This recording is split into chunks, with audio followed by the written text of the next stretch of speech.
Okay, what's up, people? What is up?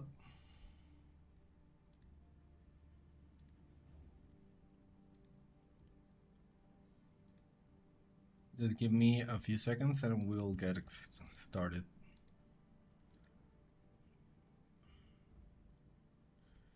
Hey, what's up, man? How are you doing?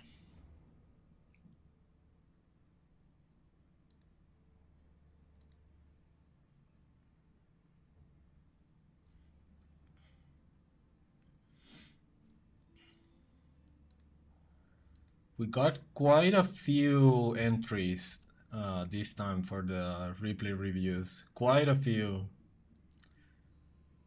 So that's going to be really interesting.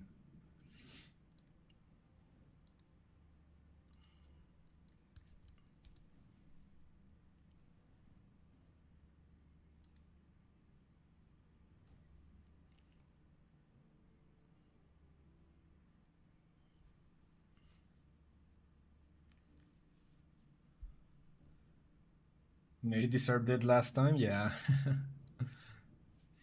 I mean, I'm really glad people are wanting to get into the replay reviews. Hey, Random Chef, how are you doing? Okay, so actually, before we start, I'm going to need a volunteer. I am going to need a volunteer that is actually in AOE right now because I want to record a guide, but I need to get into a custom game in order to do that. So, do I have a volunteer in the chat?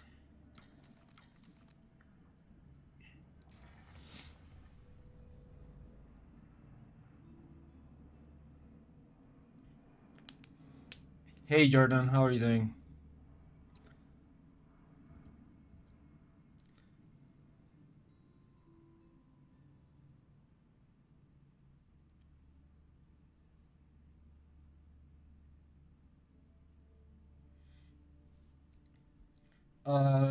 You can do okay. Give me your in-game name, and I'll invite you to a custom game.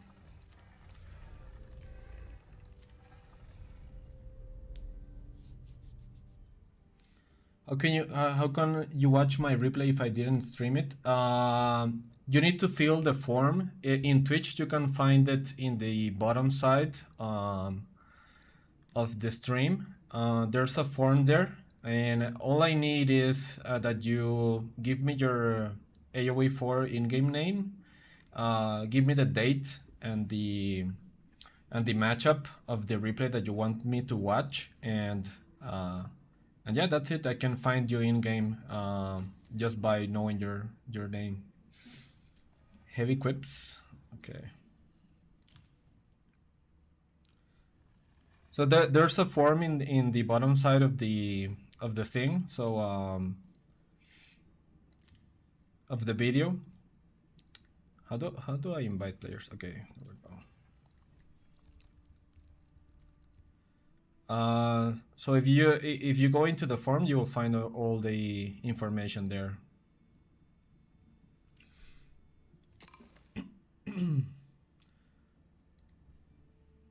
Okay, so I'm going to play this game, and after this game, we'll go into the replay reviews. Let me know when you're ready.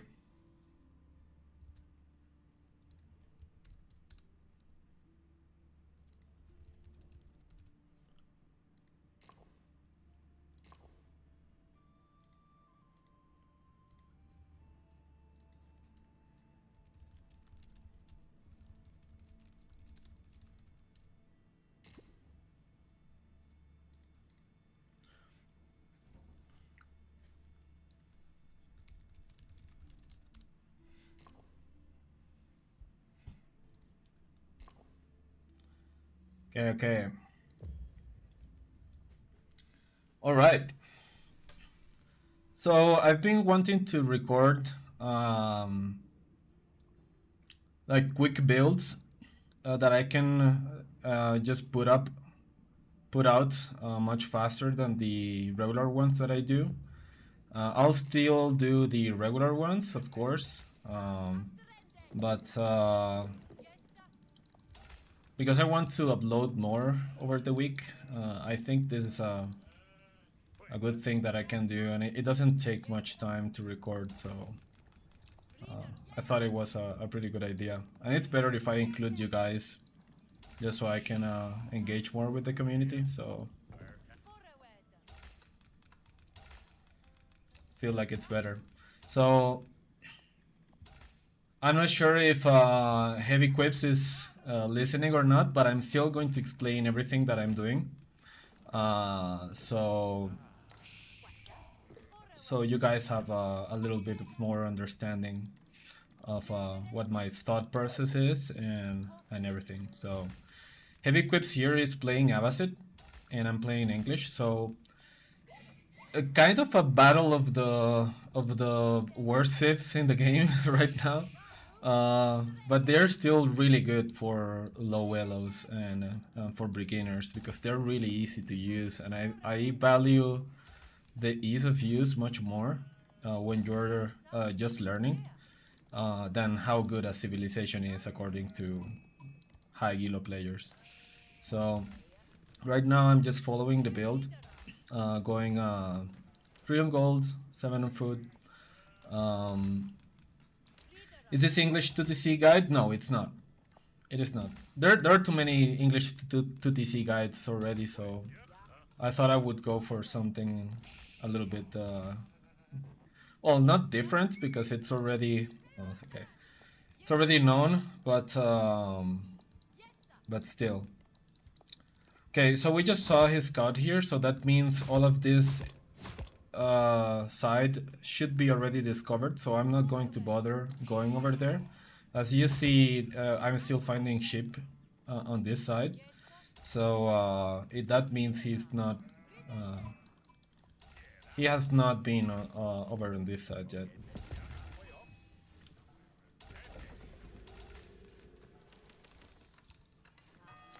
Okay, so he already saw what I'm going for because his scout was just there. So he will be definitely expecting what I'm going to do. Hey Belgorgs, thanks for the follow. He's already going to be expecting what I'm going to do, so all we need to do right now is go back with our sheep, just scout a little bit, just to see where his resources are, and after that we'll see. Because he's Abbasid, he probably doesn't have any villagers under his TC. He probably has them on under his berries. So now we have 2 on gold, 5 on food, and the rest on wood, which is great. It will allow us to build a few longbows as soon as we age up, and because constant villager production only requires 4 sheep, because we put 5 instead, now we're going to be able to put out longbows as soon as we age up. Okay, I'm not going to bother looking for my other resources because I already know that he went through there with his scout. I actually forgot my house, which is a mistake, but that's alright. We go into our wood upgrade as soon as possible. And now these guys start constructing the farms. Okay, now we see what he's doing.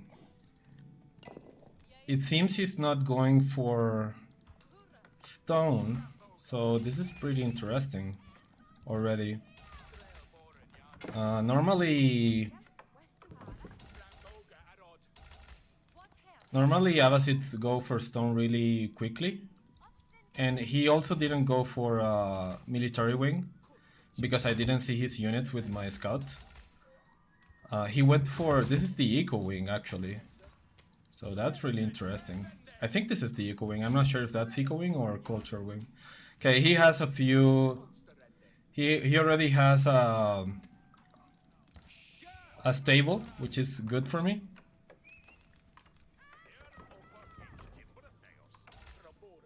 Because the purpose of these longbows is just to make my opponent react in some way.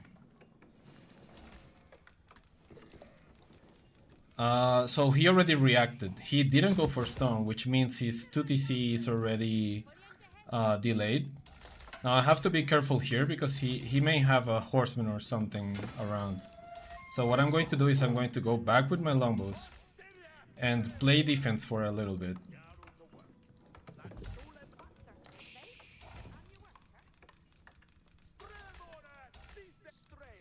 Okay, so we just keep producing. Now we need a little bit more farms, so my rally point is going to stay on wood, and it's going to stay there pretty much for the rest of the game. Because what I can do is every time I'm floating wood, I can just take villagers from here and send them to whatever resource I need. So right now the only thing I need is food and wood, because that's what spearmen and longbows costs. And now I'll just keep my units here because this is my only weak spot right now.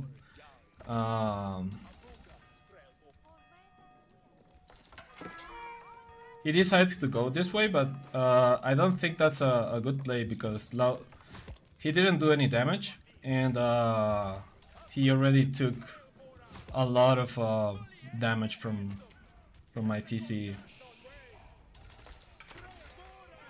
So that's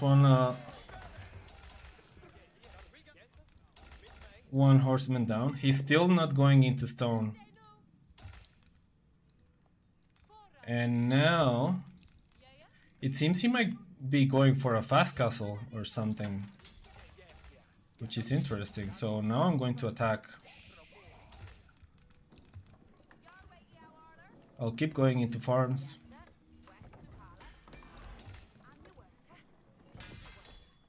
And I'll add in a few. Yeah, he's definitely going for fast castle. So what I'm going to do is I'm going to send everything to fast castle myself.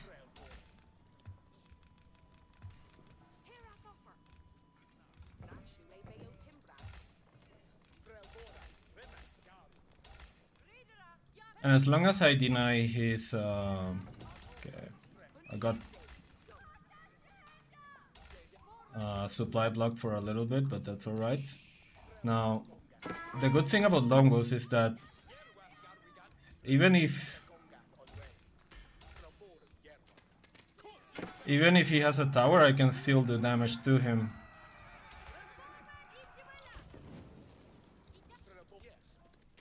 So now he has horsemen,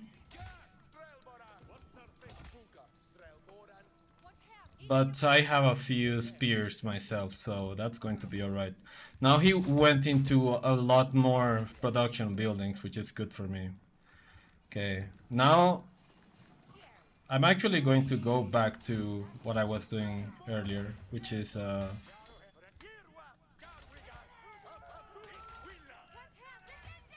going into units.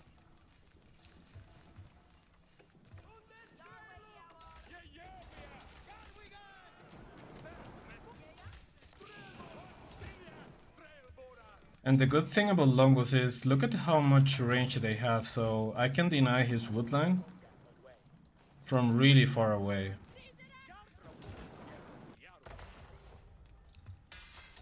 Actually, I think this was a mistake. I should have kept going into castle because I already had all the resources, so even though I'm making mistakes, I can still make it work.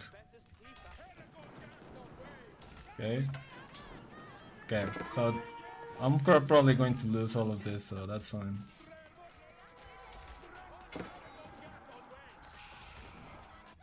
I'll just keep going into Spearman and save all the guys that are already going forward. Okay. But this is good. I have a lot of food.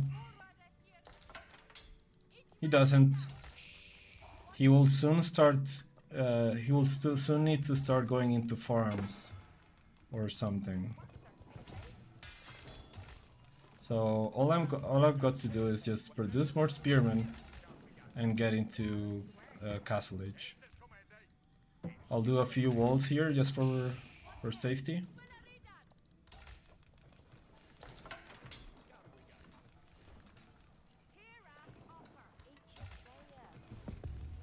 And let's start going into King's Palace. We'll do it here. That's fine.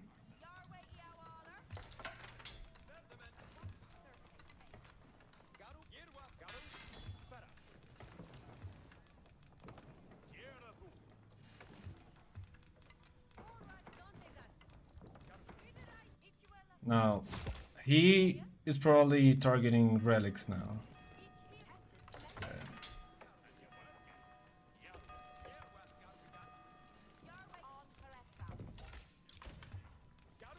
What I need to do is defend now.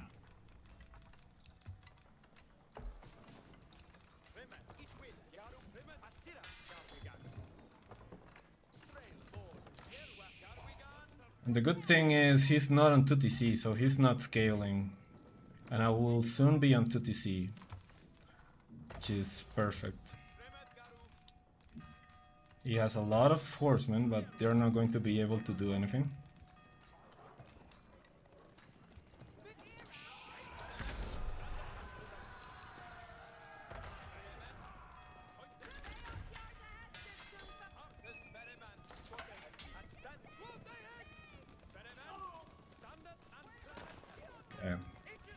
Now we go into, let's see what he's doing. Okay, he's going for men at arms, which is what I expected.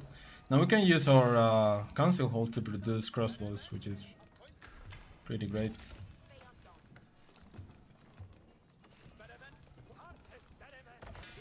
We upgrade our spears. We keep making spears. And we make crossbows as well. Let's start getting that.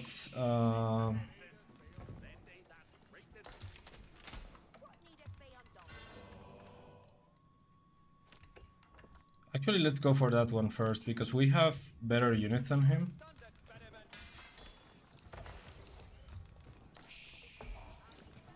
Now we're going to start scaling a little bit more into him.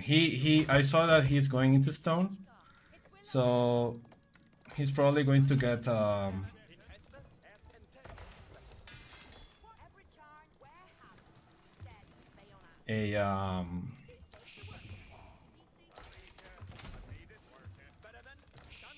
second TC pretty soon. We should go into... Let's start building more barracks. We're going to need pretty soon. And let's start getting those relics.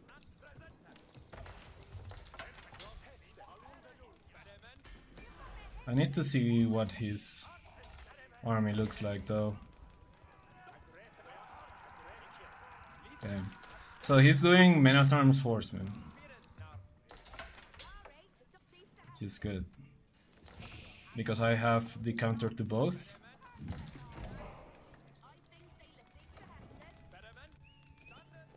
Okay, horsemen here. That's right.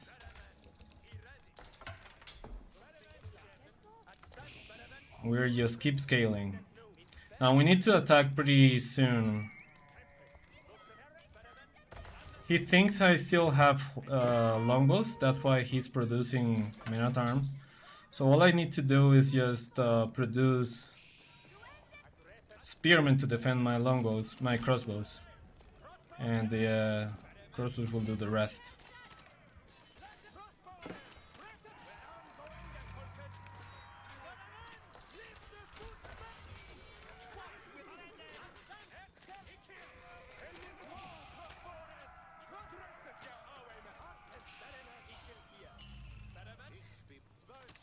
Okay, better. Now he lost a lot of units. So I'm in a pretty good spot now.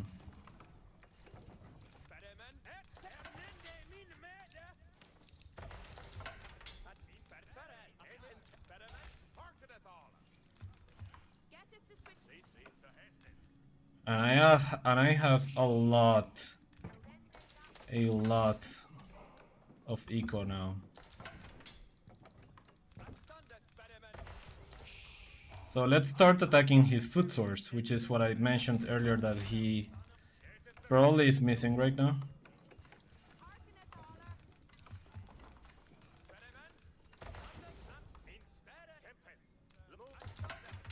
Okay, I lost my scout, but that's alright.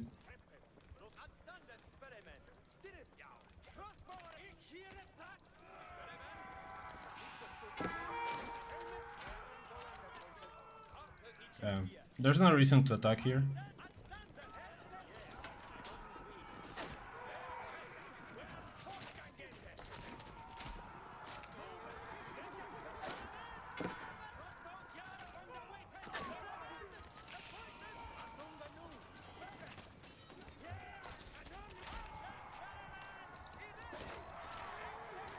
Okay, amazing trade for me.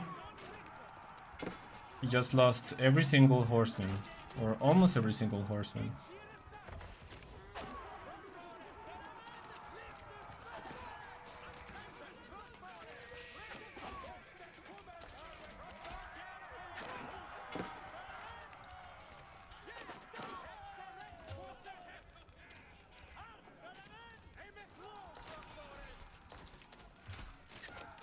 Now we go into men-at-arms, because he has archers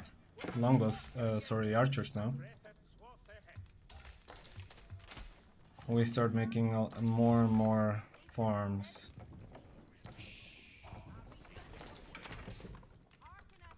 Our economy is really, really good now.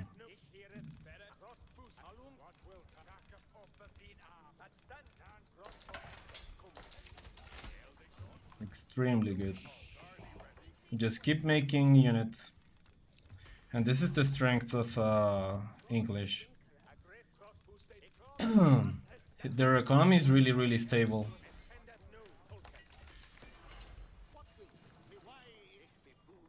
Okay, I forgot to take those relics. That's fine.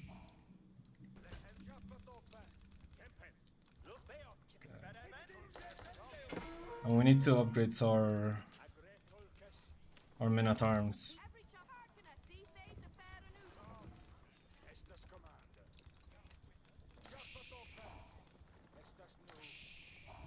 We'll go into longbows now since he's only producing horsemen.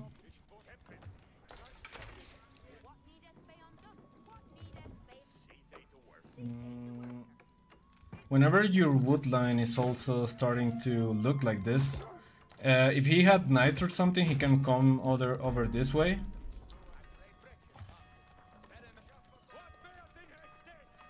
So it's always better to just redo your stuff like this. I'm not gonna chase that with my whole army.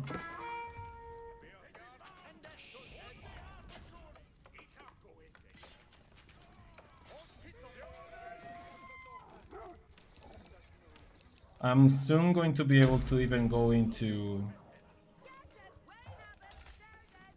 Imperial Age, which is amazing for me. Okay, now we have a lot of shit.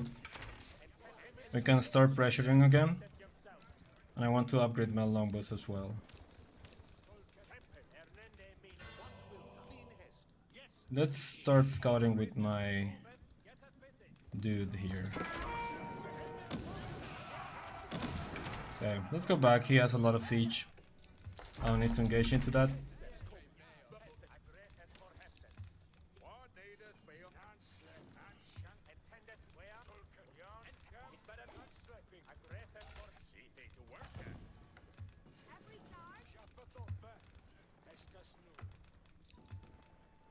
And actually, what I'm going to do is I will make a few horsemen here and there. He has to push into me because I'm going into Imperial, so there's no need for me to... Hey Sam, thanks for that donation, man. I appreciate it a lot. I really, really appreciate that. Okay, let's build a few houses. We're getting housed a lot. I'm going to produce a few horsemen here.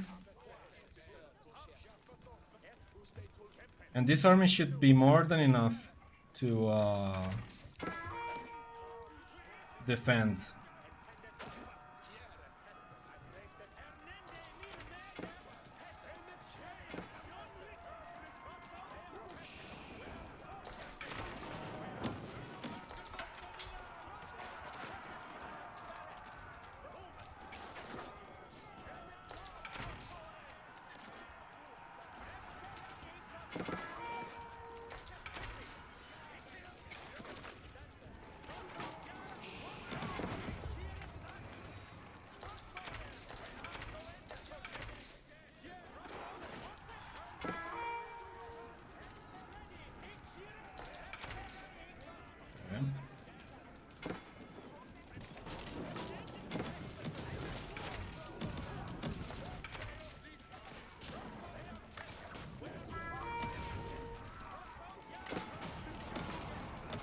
We should be able to deal with this pretty easily.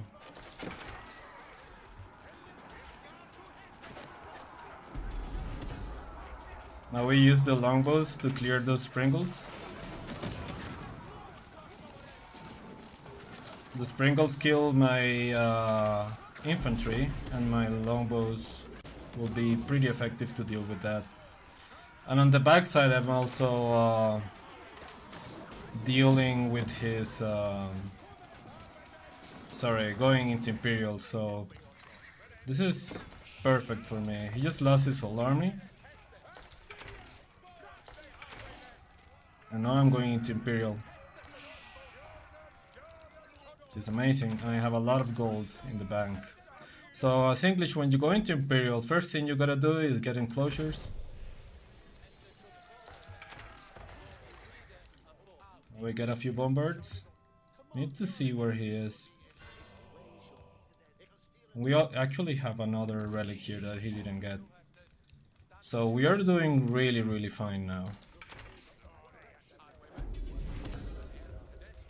Let's start seeing where he is. I'm actually going to close myself off. Or really there's no need, because my Berkshire is here protecting me, so I don't think there's any need for doing that.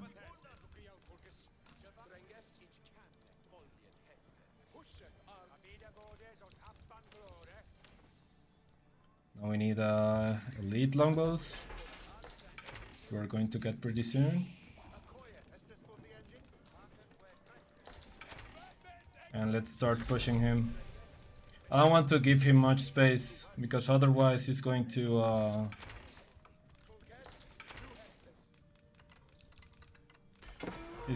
grow out of control.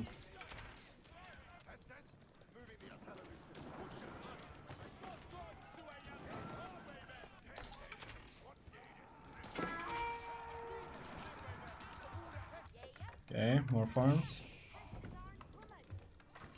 Actually, I forgot I'm playing English, so I actually have to think about these farms.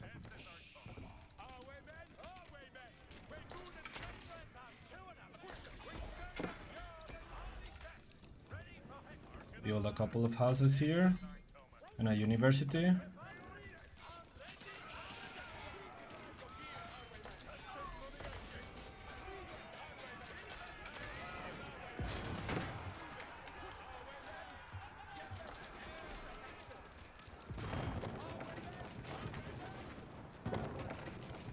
Hey Monkey, thanks for that follow.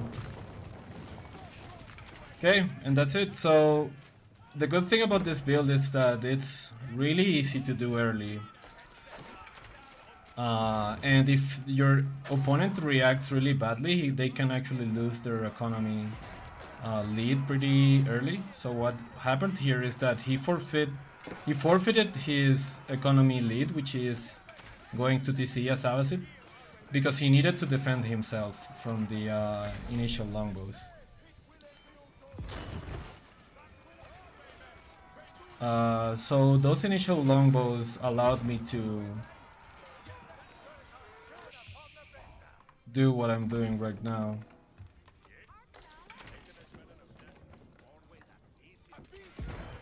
Hey God, thanks for that follow. GG. Thank you, Heavy Quips, for helping me record this. So yeah, just wanted to record this because this is a really good build that you can do if you're starting out and you want to get into learning the basics of macroing and aggression. So it was pretty interesting because I think he went for economic wing. I'm not really sure. It might be culture wing. I think he was going for culture wing into fast castle. But when I aged up with the council hall and I started poking at his gold with the longbows, he started he needed to go into a lot of military buildings. So that there already delays his build, and it puts him in a really uncomfortable position. So I am doing what I was planning to do, which is going to aggression and then go from there. And because he reacted with a lot of units, I was able to just go into castle myself with the second TC, so I'm scaling into a lot of economic power.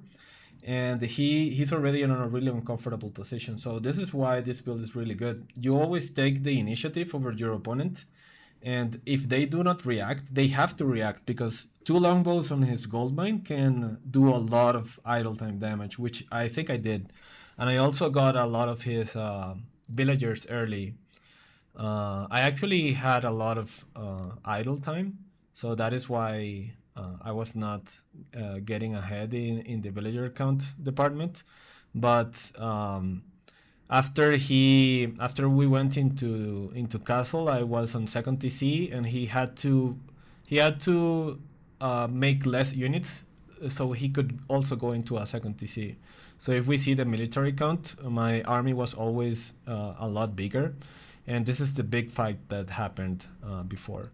And my resources are probably we're pretty on par. But yeah, that was a pretty good game.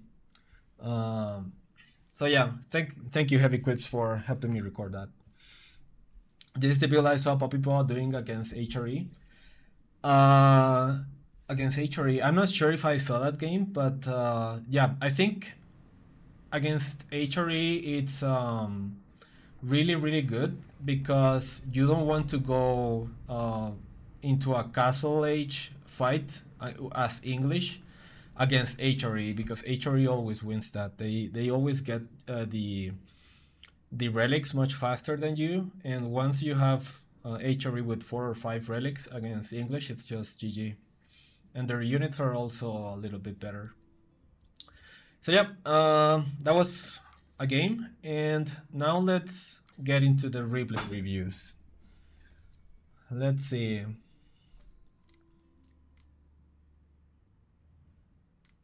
So yeah, thank you, Sam, for that donation. I appreciate it. I was only going to do one game, Jordan, because we need to get into the replay reviews. So now we have 19 responses, which is amazing from you guys. Last time we only had we had less than 10. So it's amazing that people are wanting to get into the replay reviews. So let's choose our first one. All right. I'll try to I will want to record a lot of guides like this. So I think what I'm going to do, Jordan, if you want to another game some other time, what I want to do is every time I go into a live stream, I will probably ask for help for you guys to record these games. So yeah, if you want to get some games against me while I'm recording, guys, that's a pretty good moment to do so. So yeah, just wanted to let you guys know. Okay, we have 20 responses. Holy shit. Let's put 20 here. Okay, so let's pick one from 1 to 20. How do I spin this? Okay, there we go.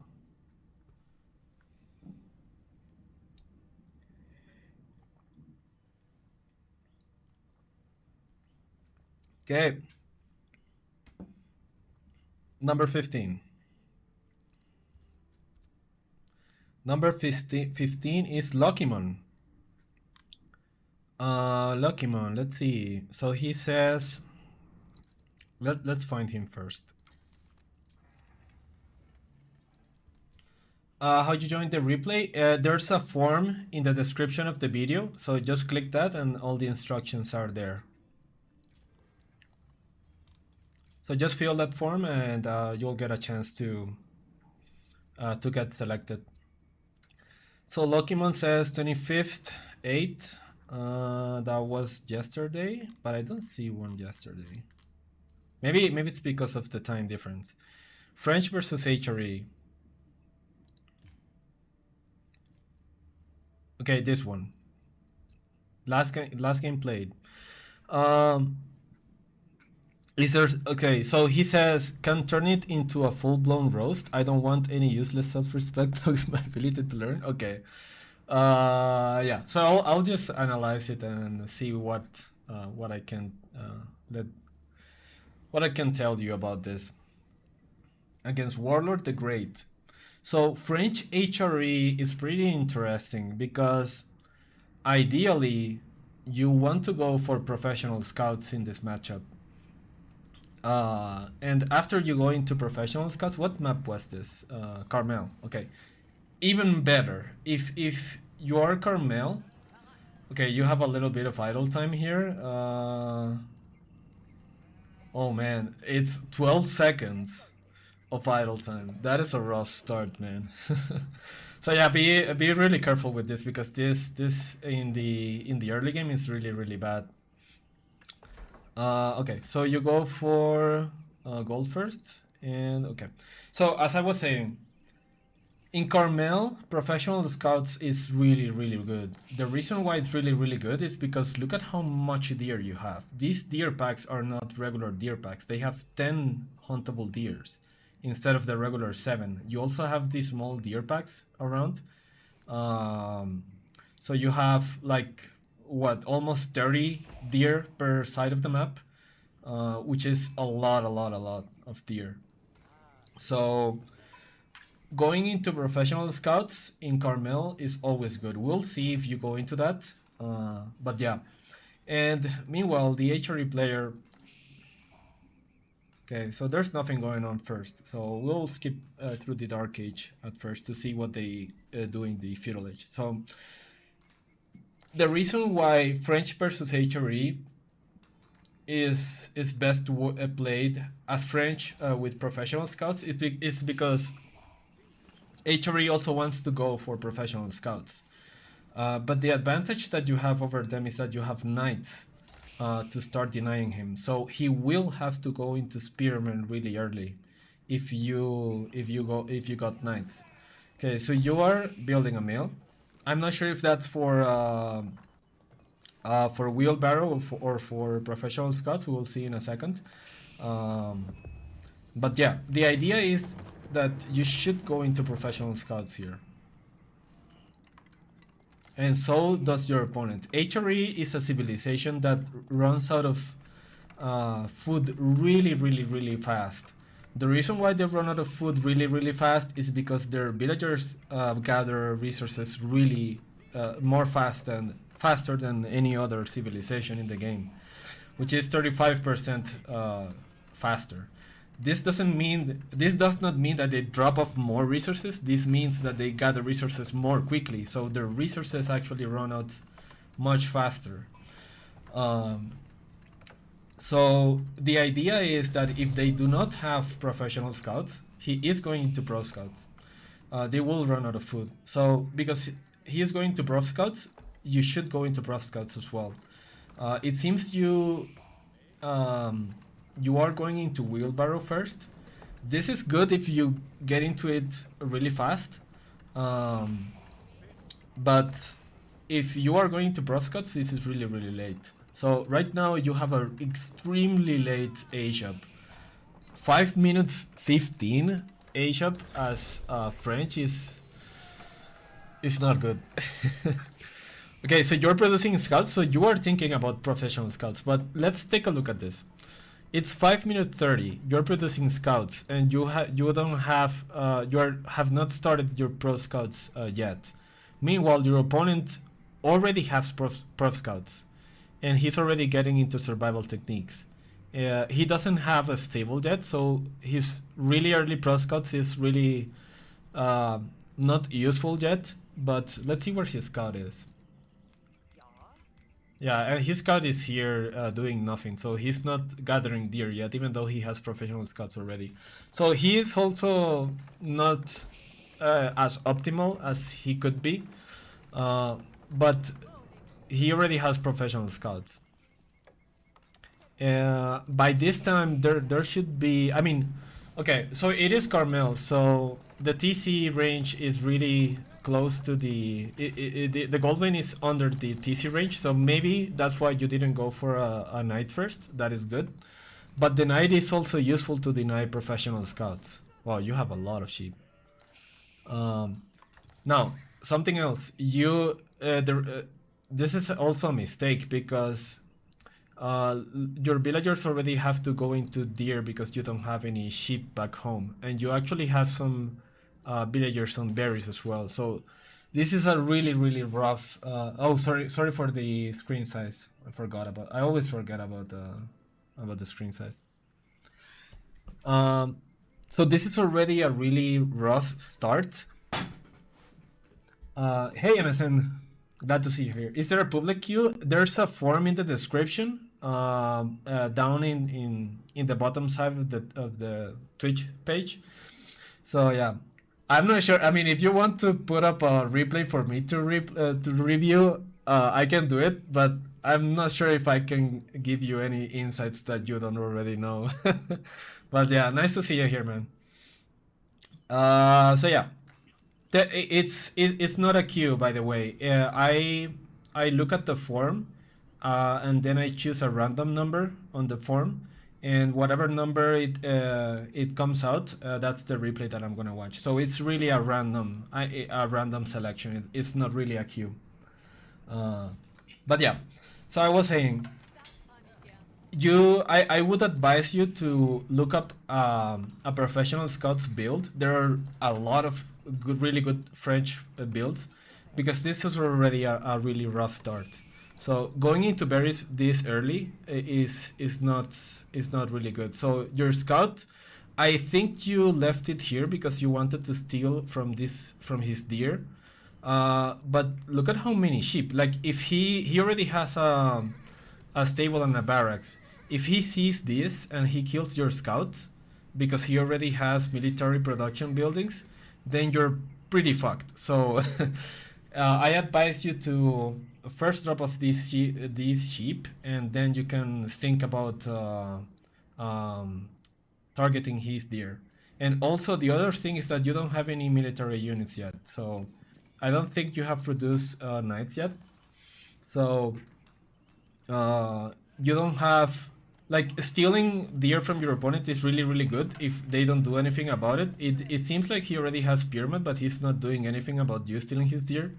But when you go to steal his deer, you should have at least like a knight or something going around his base and taking attention off of your scouts, because then things like this happen, where you start losing scouts this way. And now these two deer, unless you remember to get these, these are probably going to be lost. So yeah, your opening was a little bit really rough. Like if you're going to professional scouts, you should not be on berries this early. So yeah, you need to start working on that. Now there's something odd here. Like you have two mining camps. Like there's no reason for this mining camp. This is just this will just delay a little bit of your gold gathering rate. Because your villagers actually have to walk all the way over there, and you also lose 50 wood by building an extra mining camp. So now it seems that your opponent is going into Regnet. And he's getting a lot of deer under his Akin Chapel, which is the best thing to do. Now, imagine if you had a few knights going around his base. Even if you cannot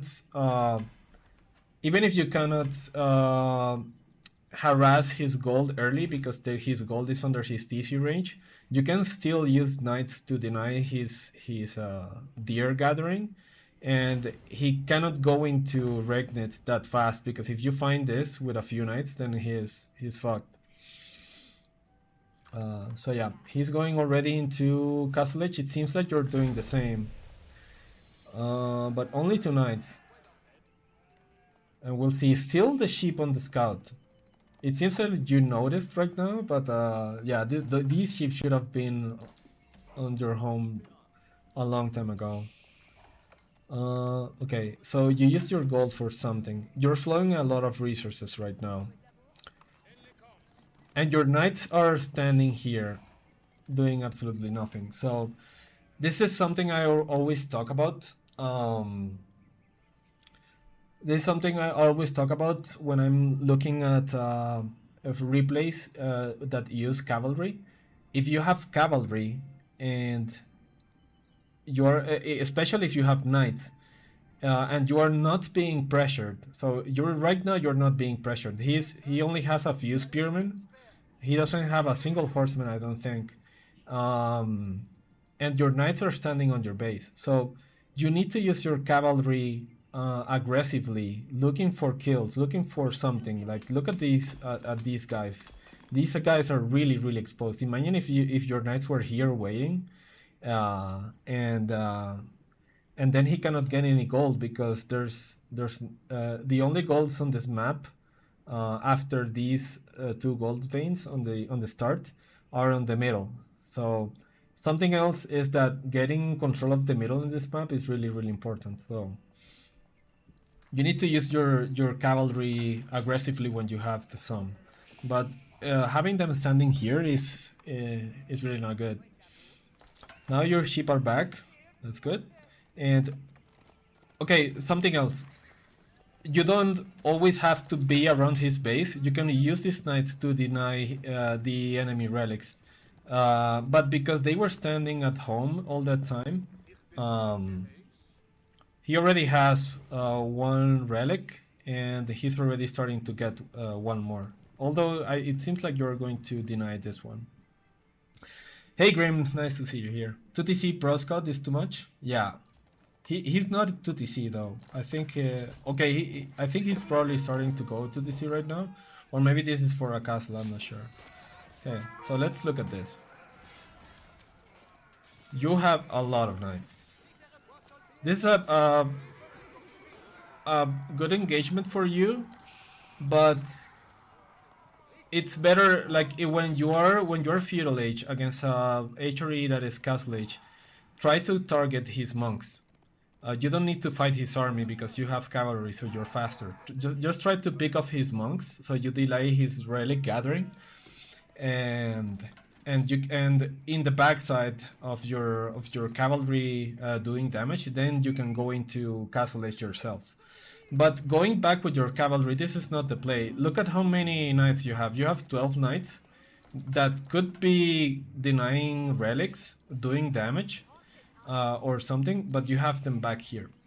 So when you play French, you always have to be really active with your knights. You cannot have them standing here. Okay, let's see. Scouts are still you. It seems like you took a lot of deer from him. You still have a few deer on your side. So on the Prav Scouts department, you did really good. But you need to be more active with your units. Okay, this is really risky, but it seems like he doesn't see it. He might see it now. Okay, he's not going to see it because he is only interested in the relics. But now it's looking really grim because he's going to get three.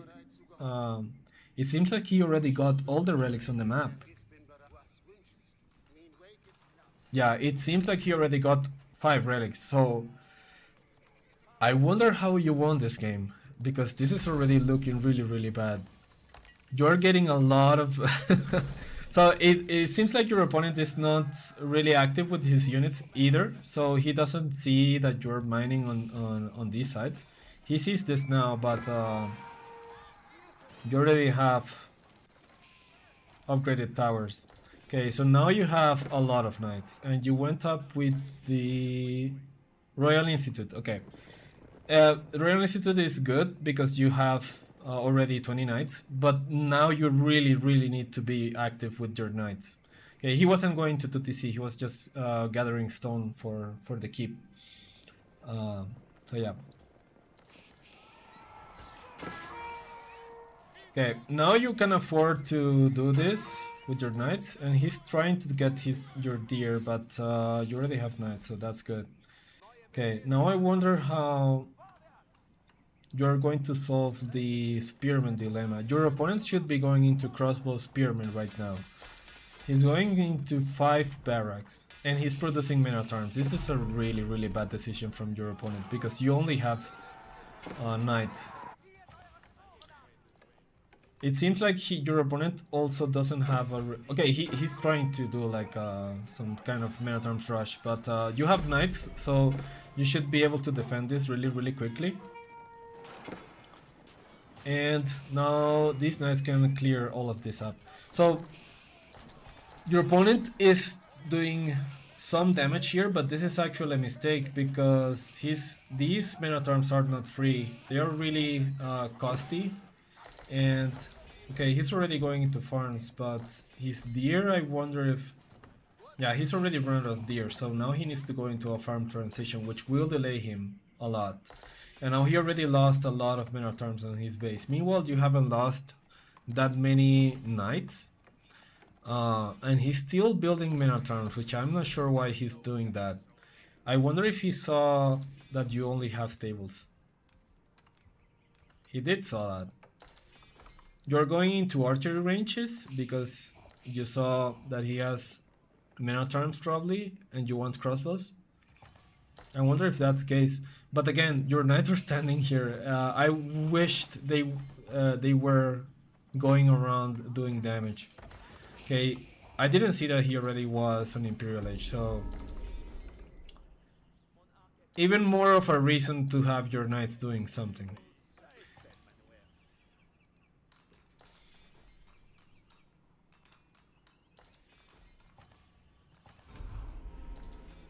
Okay, lots of... Okay, so something that I'm noticing here. You're really lucky that your opponent is tunnel visioned on your base. It seems like he's trying to do some kind of delayed Burgrave rush without a Burgrave, but you have a bunch of knights, and these knights will fuck the shit out of the men at arms. And he actually does see this. He sees that you're on this gold, but instead of using these guys to kick you off the golds, he's still fixated on your base. So that is really good news for you. But I think these knights should completely destroy all of these men at arms. Even though they have heavy maces, you already have them upgraded, so by this point you could just A-click towards your enemy base and clear all of his villagers. You could also look for his outer resources. But instead you're going straight into a wall of spearmen. I mean, something else, like if you have knights, try to not fight in between buildings, because When you fight in between buildings, like you just did right there, your knights can only attack like one at a time when they're on these close-off spaces. So the spearmen are extra effective. Even though he has only 15 spearmen and you have like 40 knights and some archers, you will not be able to breach this because of the wall of the building. So instead of doing this, remember you have knights, you have the mobility advantage. Start going around his base looking for resources. Like he has a lot of farms and his food is right here, but he cannot get gold from his base. He needs to go out. So look at all of these villagers that are really exposed. And it seems like he is out of gold. The only gold that he's getting is from the relics. So he's actually not mining any gold right now. But you keep pushing into this choke point. Well, now you have a lot more knights, and this is really not a choke point, so you were able to get in here. But yeah, I think the mistake your opponent did is going into Imperial. I'm not sure why he did that, because he doesn't have the he doesn't have any gold, so going into Imperial really doesn't do that much. And now it's just a matter of time. All you need to do right now is keep producing knights and go around his base looking for his villagers. He's trying to get gold now, but he doesn't know that you're already here. Actually, he's going for wood, which is really weird. So yeah, I think from here this already looks like it's GG. But now you need some siege if you want to break this. What I would do is I would take the knights, kill his barracks that are far away from his towers, and yeah, do this. Like go around his base, try to look for his resources. You should also be getting the sacred sites. You have, okay, let's look at the map.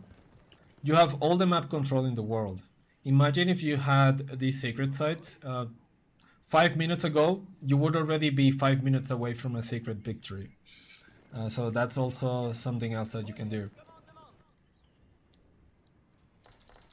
Yeah, he has 5 relics. That's the only gold he has. But I mean, when you're Imperial and you need to get units fast, even if you have 5 relics, well, you have 900 passive gold per minute. That is amazing. But yeah, you still need gold. I mean, you need to get university upgrades. You need to get blacksmiths. And all of these upgrades always cost like 1,000 gold. So 900 gold is fine from 5 relics, but you still need still need to mine gold. And it looks like Lokimon already has control of the middle as well with a keep here. All he needs to do is to produce some trebuchets. He could even go into Imperial now with the Red Palace to further increase his lead and start killing all of these buildings. But right now, even though he has 5 relics, if he doesn't have access to his gold, he's not going to have a good time. Let's see if he... Okay, he did upgrade his spearmen, but his lance connects... These are castle lance connects, so these are not going to do anything. And even less against knights and archers, so... It seems like the HRE player now is in desperate mode. All he has is farms and Swabia. He has a lot of food income, but his other resources are not as good. Wow, 3,000 food income is crazy. The issue that HRE player here is having is that he has a ton of economy, but his unit choice, he probably doesn't have a lot of military. Look at this. This is incredible. 200 killed for only 37 lost. And this is why his military tab looks like this, is because he keeps running men-at-arms like he's Burgrave rushing into the enemy base, and they're just dying without getting any real damage. Okay, something I can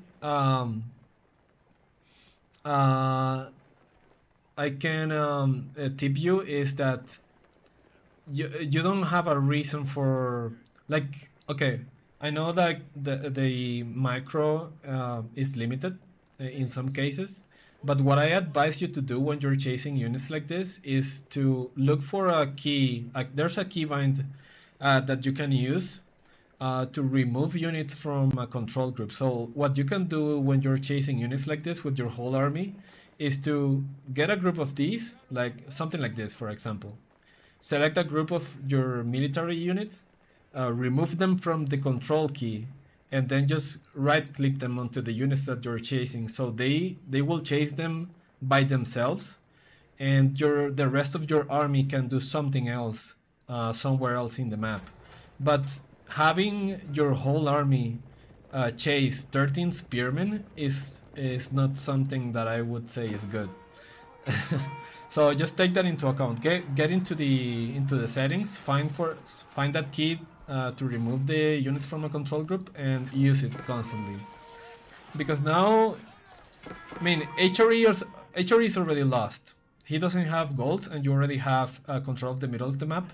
But if this was a more balanced game, HRE would be getting a lot of space from just these few units that you're chasing with your whole army. Your whole army could be here, for example, getting all of these villager kills, or I don't know, run a lot of knights over from the side into his farms instead of chasing a few spearmen. Okay, so now Red Palace is in the middle, and it seems like all we're waiting for is the final fight in the center. So let's take a look at this. Okay, now you come in with the archers, which is fine. He's getting some cute walls here, but these are not going to do much against the size of the army. It's incredible. Look at how many, how ineffective the HRE was. But yeah, HRE had an amazing start. He even got 5 relics. He got professional scouts faster than you. But his follow-up after that was extremely shit, and he's still going into spearmen. Men at arm, and not a single crossbow to be in sight. So yeah, this should be already be GG.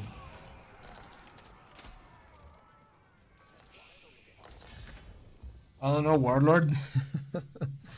Yeah, it seems I don't. So let's see. Let's make a summary here.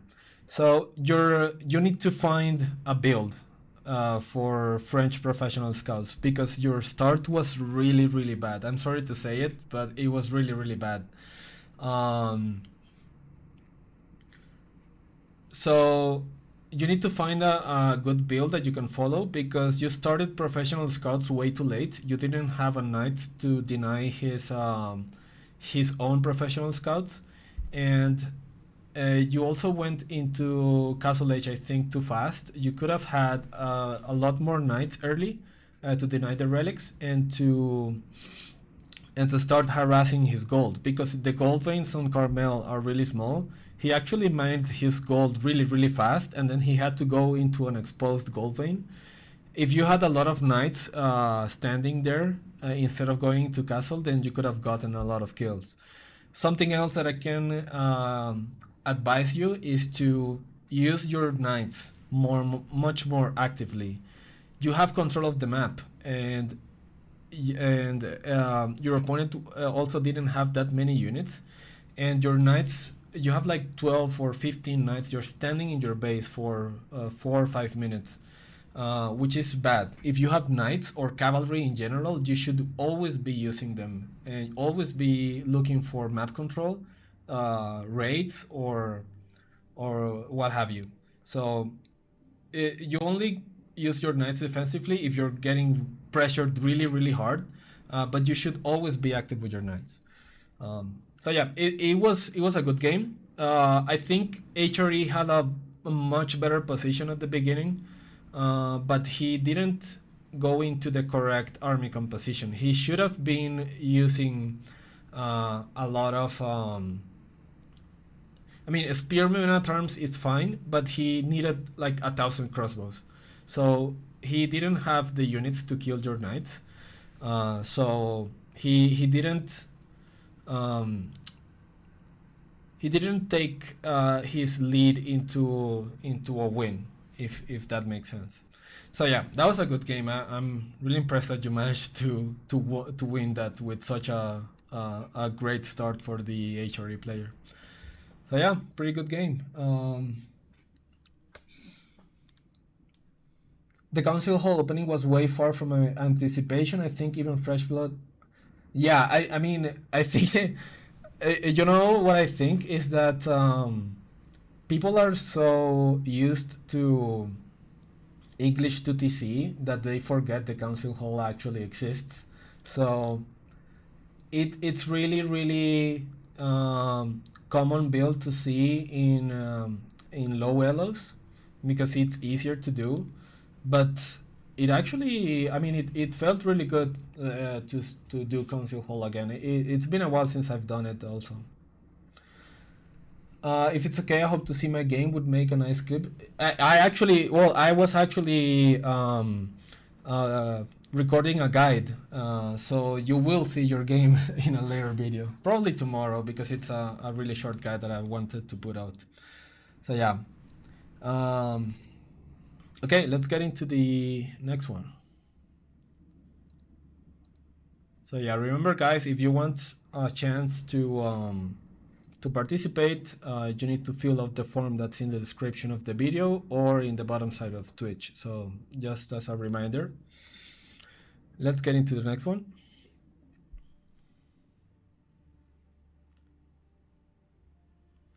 Hey Kimchi, how are you doing? We are selecting replays at random. So yeah, just like this, 14 was picked at random, and what I do is I go into the number 14, the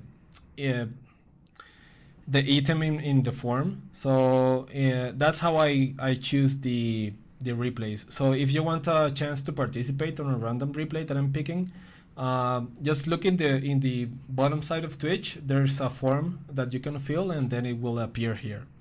So yeah, we're picking replays at random. Okay, Femboy Fastwork. That's a really amazing name. Femboy Fastwork.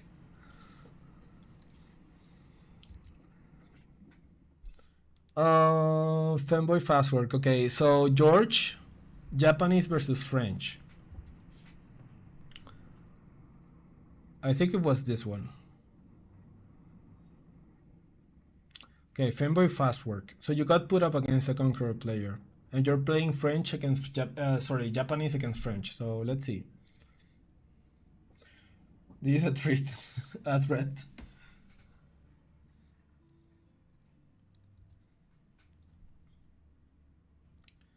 Alright, so he says, I don't know as Japanese versus French, what is the timing to age up? Or maybe versus feudal aggressive. Okay, against French, there are a couple of things that you can do. It really depends on how... Okay, this is the French player. It seems like the French player is going for a mill opening, which always means that he wants wheelbarrow first. Let's see how you open. So you go into barracks first. This is amazing. Barracks first as Japanese is always really good, especially against knight civilizations. Unfortunately for you, the gold is really back. I mean, it's a side gold, but it's protected by 2 woodlines. He could...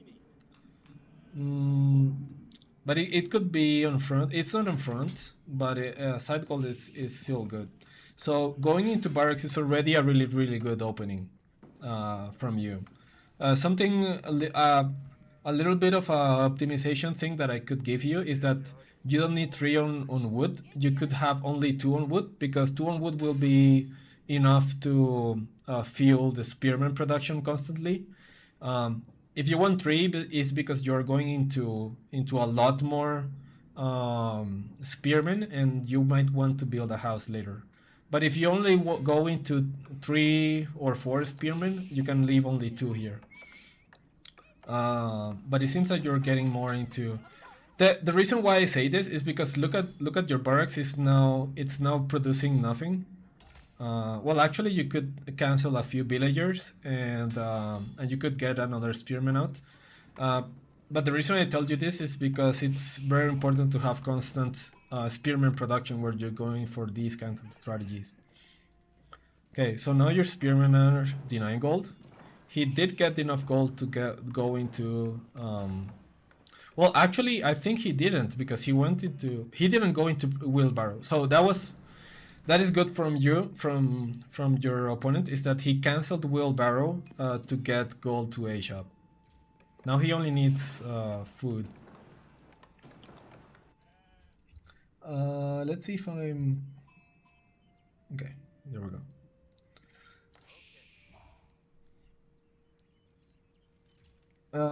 So I have a tournament tomorrow and an OG fan. Can you sleep my nerf for today? Sorry, man. I mean, if I start picking replays like that, then like it would be unfair for other people. So you know, let's see if your name gets picked. I mean, there's still a chance. I'm going to do like three, four more replays. So you still have a good chance to get picked.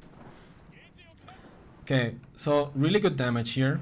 You already have denied his gold. And okay, it seems like you still your A shop is a little bit delayed though. It seems like you are floating a lot of gold, and you did. It seems like your distribution was not perfect for this opening. So actually, in my most recent video, the Japanese Yumi spam guide, I have an opening there for barracks if you want to do these kinds of barrack pushes like this. Because now you did a lot of damage, but because your distribution is not the best, your A shop is delayed. So you're floating a lot of wood, of gold, sorry. And you almost got housed there for a second. But still, you're getting into castle. Into feudal, sorry. And now let's see what your opponent does. It seems like he's going into archery range and school of cavalry. The reason he went this is because you had spears, but it seems like your spears are not in the correct position. He's actually getting gold. Your spears should be here. And if you want to look for other gold veins in case he's mining somewhere else, you can use the scout to do that, or you can take one of your spears and go around the map like that. But because your spears are not in the correct position, he's actually getting gold, and he will be able to get knights out. So your opening was perfect, but you didn't follow up correctly. Your opening idea. So okay, now we're going to feudal age, 5 minute 30, which is not bad, but it could improve. And he's already getting gold even without a tower, even without using his archers to defend. So it seemed like you had a good start, but actually this already looks better for the French in my opinion. Now you're the one that's on the defensive instead of him. But he does, and he already has knights out. So it was okay, something else that I'm seeing here. If you have the chance, try to practice selecting your sheep and clicking on the other side of the TC, so the sheep actually go like inside the TC. But what's happening here now is that you're having a little bit of walking time because your villagers are gathering from sheep that are really far away from your TC. This is a small optimization thing. It's really not necessary if you don't have the micro for it, but it really does help if you do it. Okay, you're defending pretty well. Spearman. And now, let's see what he's doing. He's going into wheelbarrow and professional scouts, it seems. But let's see what you are doing. So by now it seems like you're going into fast castle. So you're trying to defend with spearmen, which is good. That is perfect. Second tower. Okay, this might be good for you if you get this tower out and you go into castle age. The reason it might be good for you, okay, your spearmen are not in the correct position. Okay. Your opponent is doing a really bad mistake. So all of these guys should be dead if you garrison really really fast right now. If you garrison fast and you start targeting the archers, all of these archers are dead. But unfortunately, your spearmen were standing in the incorrect position. Every time that you're building a tower or any building whatsoever, your spearmen should be defending that position. So for example, if you go for a wall, let's say you want to go for a wall here and a wall here, use spearmen to protect your villagers. And that's extra important where you're playing against a knight civilization like French, because French knights are always going to be roaming around your base. So it's important that your spearmen are always standing in the correct position. And now he denies your secondary tower. And imagine if you garrisoned your villagers, he would have like 5 less archers here, and you wouldn't have a problem going into castle by now. But as a result, you lose, I think, 2 villagers. You could have garrisoned here as well to get a few archer kills. But yeah, still you managed to defend. And or you're going into floating gate. Okay, perfect. Now, from here, there's 2 things you can do. You can go into mounted samurai, which is just a standard thing. Or if you're against French and you see that he has a lot of knights, which he does not, he only has, let's see. Okay, he only has like 4 or 5 knights, or maybe just 3 knights, and he's going really hard into archers by the looks of it. But you actually don't have your scout. I think it seems like you lost your scout because I'm not able to find it. So you already saw that he has archers. So the correct play here, if I was you, is to go into mounted samurai. But it doesn't seem like okay, here again, your spearmen are not in the correct position. They should be defending the buildings. It seems like right now the damage that he's doing is just from being able to out-micro you. But he actually lost a knight here for free, so that's good news for you. So, as I was saying, there are 2 things you can do. You can go into mounted samurai, which is what you're doing. That's good. Or you can go into onabugeisha, the crossbow, the mounted crossbow. The mounted crossbow is really good if your opponent has a bunch of knights. Right now, you already have spearmen, which counter knights. So, and you need something to counter the archers. So going into mounted samurai is the correct choice here. And it seems like your French opponent is really ineffective in his raids, because every time he goes for a raid, he loses like 2 or 3 knights. So that's really good from your part, but it seems like you're not able to keep up in the income. The French player's income is actually amazing, and he did not go for professional scouts. He's just going into full units and going into the outer resources as normal. He could actually go into just the deer instead of going into berries. And he could actually go in for the boar, because you don't have any units to counter him. Really nice reaction from your part. If you're having trouble with reactions like this, what you can do is just a small wall here. And then his knights have to go around, giving you a lot more space to think and to react. Okay, now you have a lot of mounted samurai. But you're going back, and this is a mistake. These guys should be immediately going towards your opponent, because you have more knights than he does. But much like the previous replay that we... Okay, so now he knows that you're on gold, so you're going back. But this is a mistake. You don't have to go back. You have units. You can defend the gold with your units. So much like the previous replay that we saw, you have knights and you are just standing in your base instead of going towards your opponent or denying relics or doing something. But your knights are standing here, going to defend. You have a spearman and a barracks. You can use the spearman to defend. But all your villagers went back to the opposite gold, it seems. Okay, they were going for deer. Okay, you were going for deer, not for gold, but same point stands. You can use the spearman to defend the deer, and you can put a wall here, and then you're fine. You don't have to go all the way back to the other side of the map. But the issue that I'm seeing a lot is that people are not being active enough with the knights. Like, you've been in Castle Edge for like 4 or 3 minutes, and we still haven't seen your knights do any damage to your opponent. Look at this gold. This is really, really exposed. Look at all of these villagers that are really exposed. And your knights are much better than his army was back then. Now he has crossbows, so now he can defend pretty effectively. But this only happened because you took too much time to do something with your knights. So every time you go into castle, you need to be really, really, really, really, really fast with your knights. You cannot just make them stand there.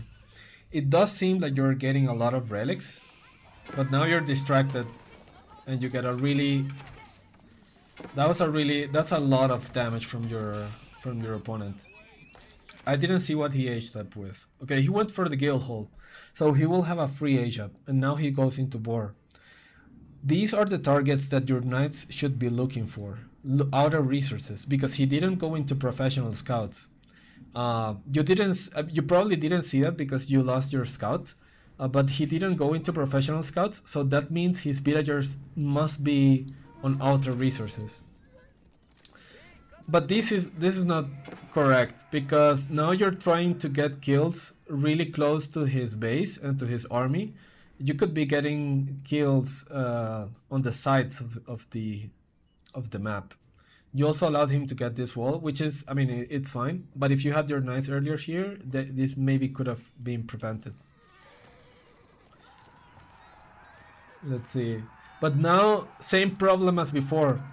You're using most of your army to chase a single knight.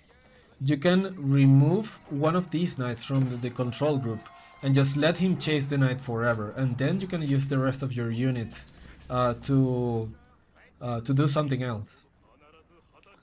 Okay, samurai is not the correct choice. He already has crossbows, which counter samurai, and he already has knights, which also soft counter samurai. And he's going into horsemen, which is weird. I'm not sure why he went into horsemen instead of just keep producing knights. But okay, now let's see, 2 archery ranges, 1 stable, and you did get, I think, 5 relics, maybe 4. Yeah, you did get four relics and 1 still here, which is a really, really nice start for you.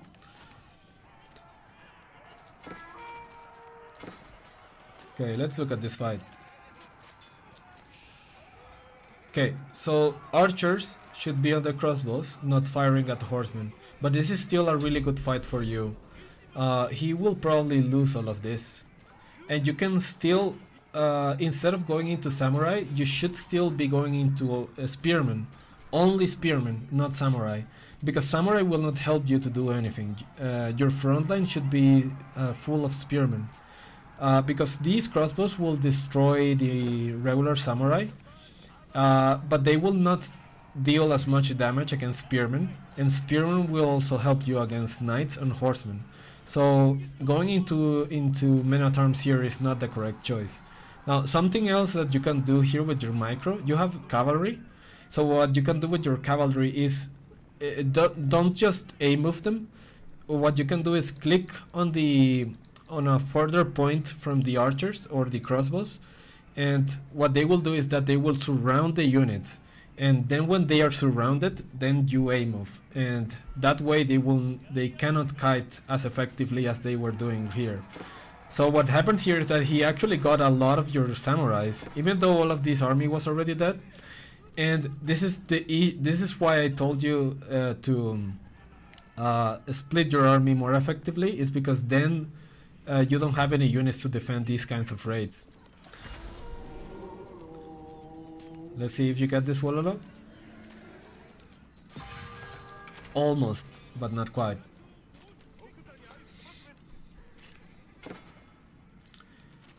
Put kimchi on front. Sorry, man. That would be really unfair. Like, yeah, I'm telling people like I'm picking these reviews at random, so everyone has a fair chance.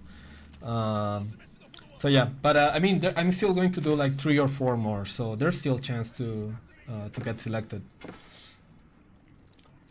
Okay, you put your Yorishiro in the TC farmhouse and stable, which is fine. And it seems like you lost one Yorishiro. Maybe he's okay. No, it's in the forge. Okay, on the forge, it is fine to put the Yorishiro on the forge, but I actually prefer to put them on the lumber camps because you don't need gold right now. You have a lot of relics and you have a lot of gold veins.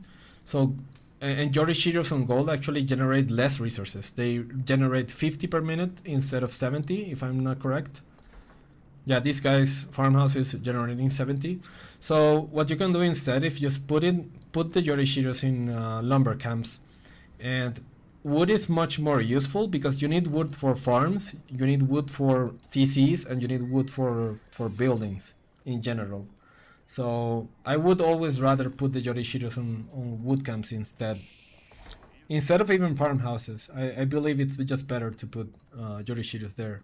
But it seems like you took a lot of damage. Yeah, your food income right now is 0. So to me, it seems like the issue that you are having is the control of your army. You get distracted way too easily by chasing a few units, and when raids like this happen, you are not able to split your army effectively to deny them. So now you're moving your army as a whole unit, and this is a really risky move because you don't have an idea. You don't have any idea of where his army is. So if his army is right here, and you go all the way here, then you don't have any escape route because all of this is walled. So you have to be really, really careful when you move your army like this. But now here's the issue: you don't have any walls on one side, and he's exploiting that. He keeps raiding with horsemen, and what you're doing is either attacking or going back with your whole army. You have an A click with your army to go back to your base even though they're already on the front, and because you're really distracted by this, you didn't see this. And yeah, look at how your opponent is moving his army. He has a lot of units here to defend, so your mounted samurai were not able to do as much. Yeah, and in the meantime he has some units raiding on the other side. So now there hasn't been, you actually won the only fight that you've had. You're actually ahead on the military units, but because he's more effective at raiding and at distracting you on different points of the map, and you are not exploiting that with the samurai, he's able to, even being behind in military, he's able to still be much better economically than you. Actually, not that much. It seems like he's running out of food now, and he has to go into farms right now.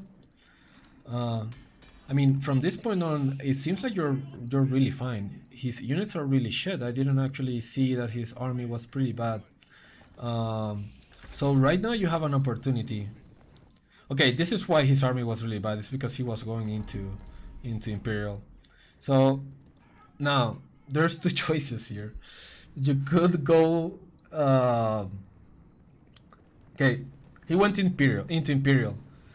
Now you need to think, what do I do to avoid getting stumped by better units?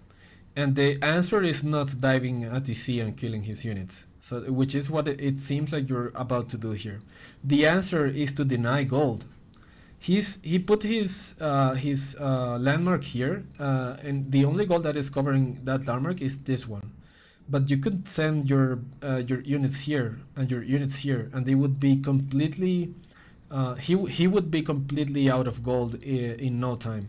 And going into Imperial, you need a lot of gold. Look at how much gold it costs to upgrade his units. 700 here, 700 here. He doesn't even have Cantle saddles yet.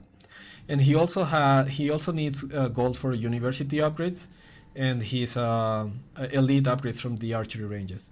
So going into diving to kill his units because you think they're going to get upgraded is not the correct choice. The correct choice is to deny his gold while you go into Imperial yourself on the back. So let's see what you choose to do. Okay. You find his landmark. He saw that you were going for his gold, so he ran his units away. So that's a good play from him going into this gold. But now you need to find something to hit. He's got gold on both sides, and your units did absolutely nothing, and you're still getting baited by 2 horsemen with your whole army. This is a mistake. He's gaining so much time to get gold and get his unit upgrades, and his army is really not that big.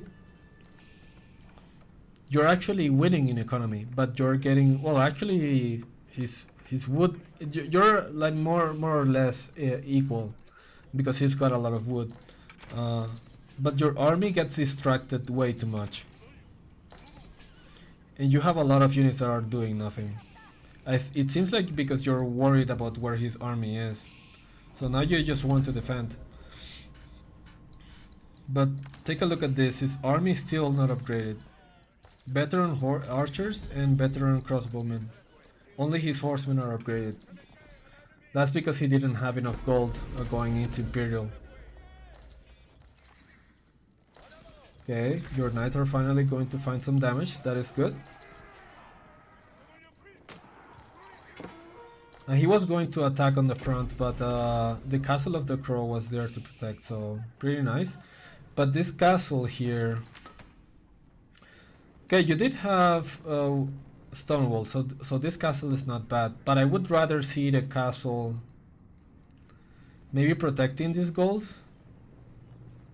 and then this castle will also protect the stone and the woodlines. Well, that's a lot of idle units. Yeah, and your army can defend here.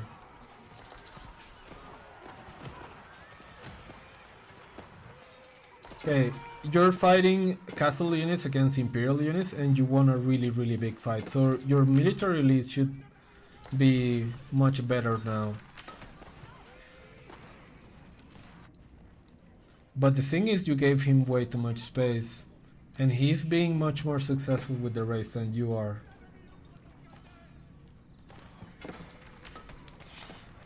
Disappointed? Sorry, Grim. But yeah, I have to be neutral on these replay reviews. Okay, you're not on a bad spot yet. I mean, you were before, but I think you're not scaling into farms. Okay, so here's the thing. You need to be a little bit more effective with how you place your buildings, because look at all the farms. Like in Castle Age, you should be scaling into farms because Japanese farms are crazy good. So this building being here is okay because you were being pressured while you were building it, but you later need to think about putting farms around your TC, and right now you only have 17 farms. You could have had much more farms around your TC, and now the issue that you're having because you didn't plan for your farms is that look at your income per minute. Your food is pretty much nothing, and it's also, I think, because you don't have a second TC. You can also look at all the gold you have and all this stone. You could buy some wood and build one or two extra TCs by this point, but you're floating way too much gold. All of these guys should be on wood or something. The reason you're floating on gold is not only because you have a lot of gold, but also because you were able to get 4 relics. Okay, you're going into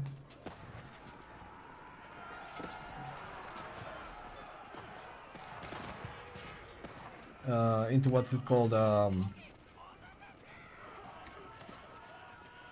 Hand cannons. Hand cannoneers, that's what I was. And your opponent is going into horsemen, which I don't understand why. I mean, they are good against the archers, that's for sure. But knights could be better, in my opinion. Well, horseman crossbow does win here.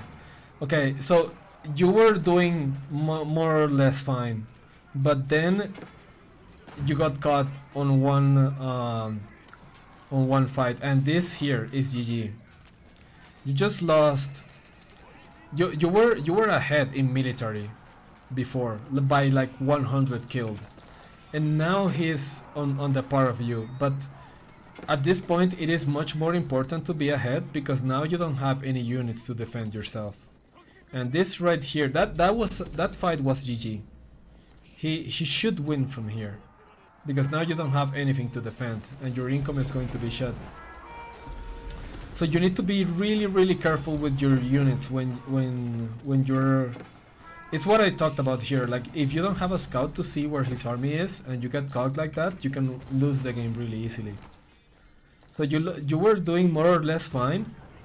If you had made a little bit of adjustments on your macro, then you would be okay. But because you lost all your army without a scout, you didn't scout where his army is, so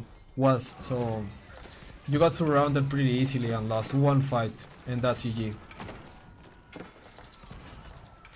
StarCraft stuff, yeah.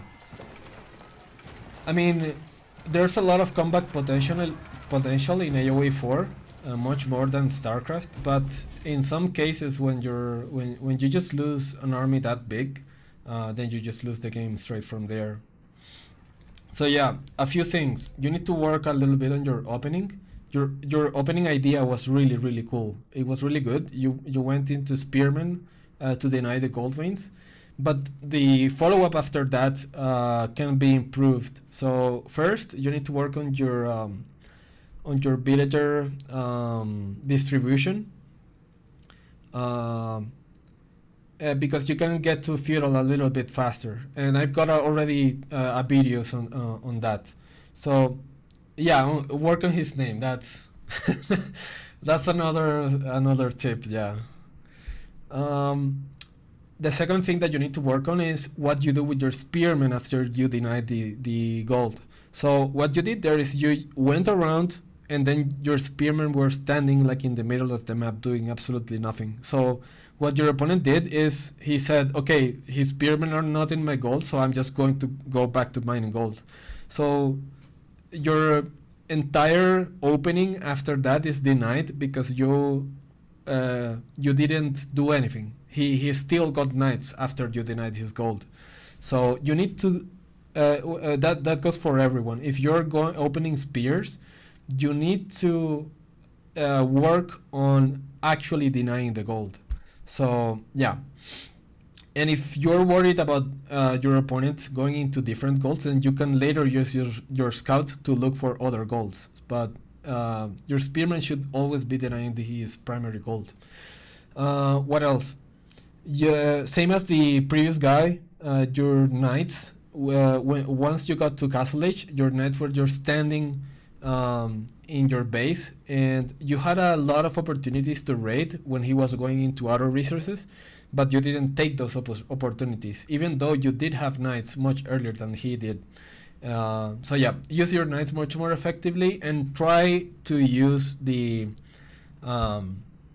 remove from group keybind that I talked about before, because the problem that you were having is that you were getting raided a lot, and the reason those raids were being successful is because he sent a few knights or a few horsemen from one side, and then you sent all your army to chase those 2 or 3 horsemen. And because you did that, then he had an opportunity to raid somewhere else. So you get constantly raided, and I assume that you didn't have the micro enough to defend on all the places. So what you can do is when you're chasing units, just select a little group, remove them from the control group, and then send your army somewhere else to do something. So yeah, those are the things that I have for you. Hope that helped. Okay, let's get into another one.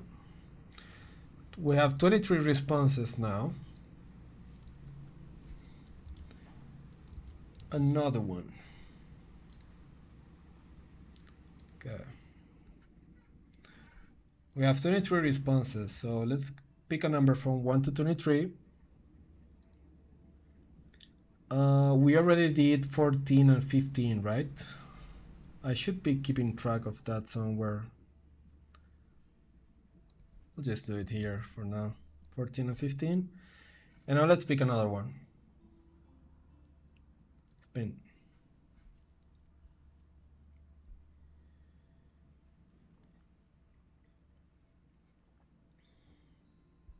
Number 7.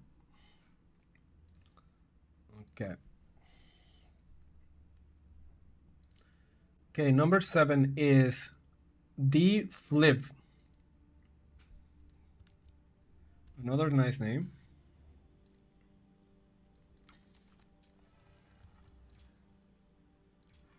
He's a control player. And he's saying Abbasid plus House of Lancaster versus Byzantines plus Sushi. I wonder if it's this one. It's not.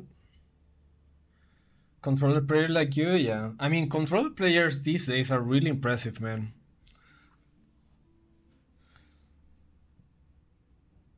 8/28.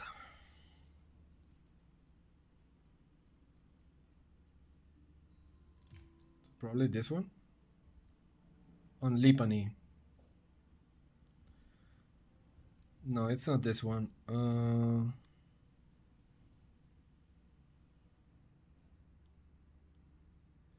Abbasid plus House of Lancaster versus Please and Sushi.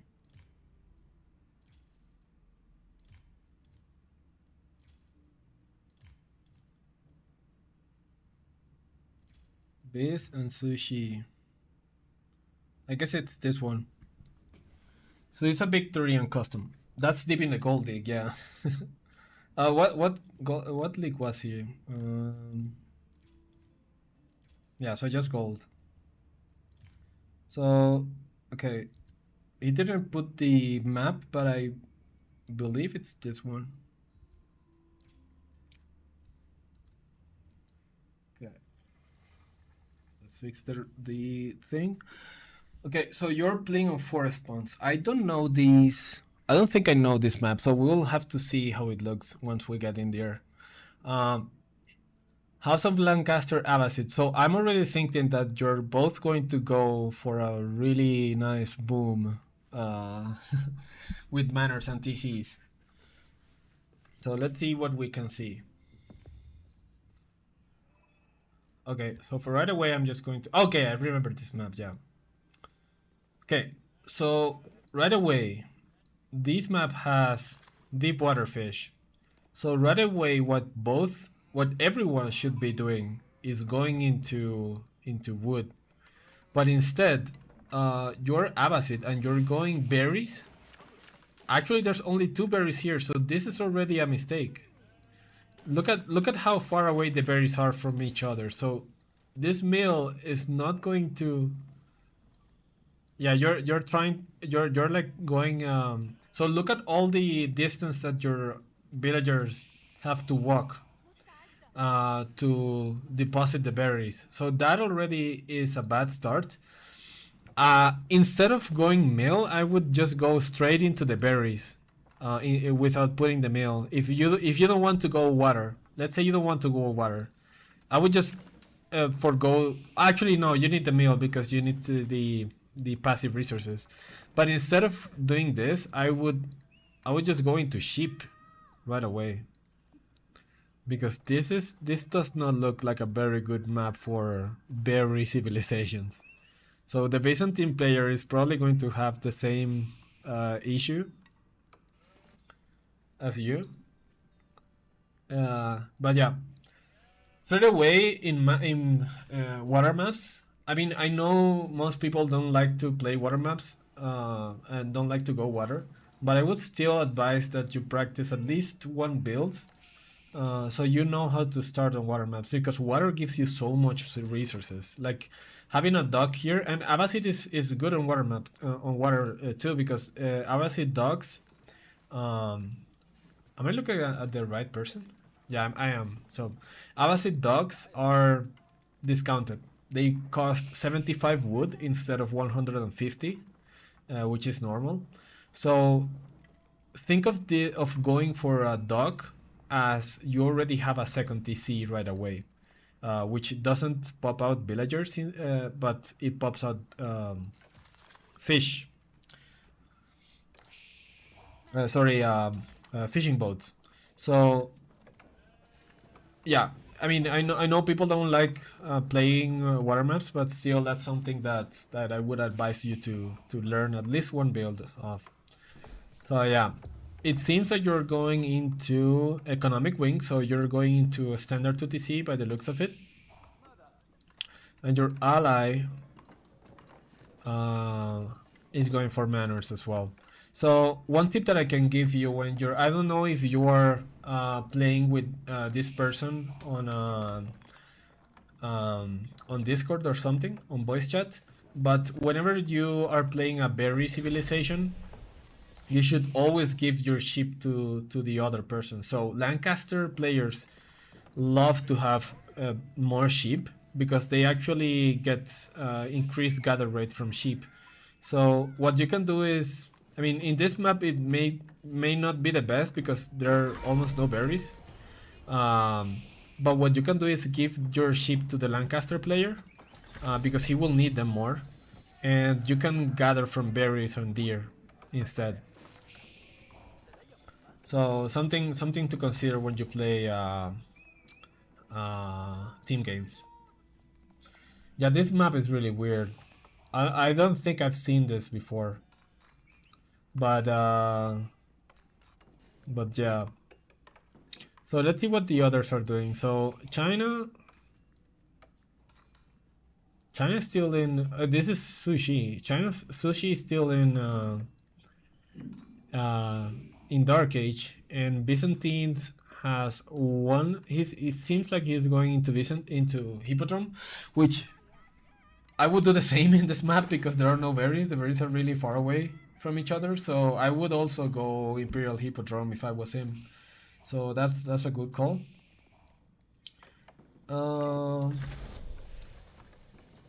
And okay, so it seems like Lancaster is going to have free reign over the manors.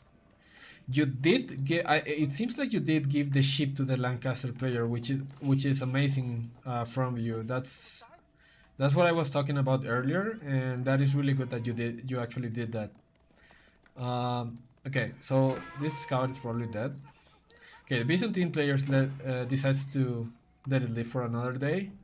But now let's see. Now you get into a second TC, but now you have an issue, and the issue is that you don't have any food. Any food? Yeah. Okay, you have 3 TCs. Holy shit. The issue with this is that you're going to run out of food pretty early. So what I would do instead of placing the TCs just in random positions like this is place the TCs in places that matter. So for example, you have a deer pack right here. You could place the TC here and it defends your deer packs and it defends your wood line. So that is really amazing. That is really something to consider when you go for multiple TCs. But now you have an issue, and it's that you don't have much food, and your TCs. Okay, you're all producing from the same at the same time, which is amazing. Okay, this war is wasted because you cannot gather from it. But yeah. So imagine if your TCs were here, like for example here protecting the gold and here protecting the deer and the woodline. That would be much better for you. But now if one of the other players decides to attack from this side, there's nothing that you have to protect this. All of these villagers are really exposed.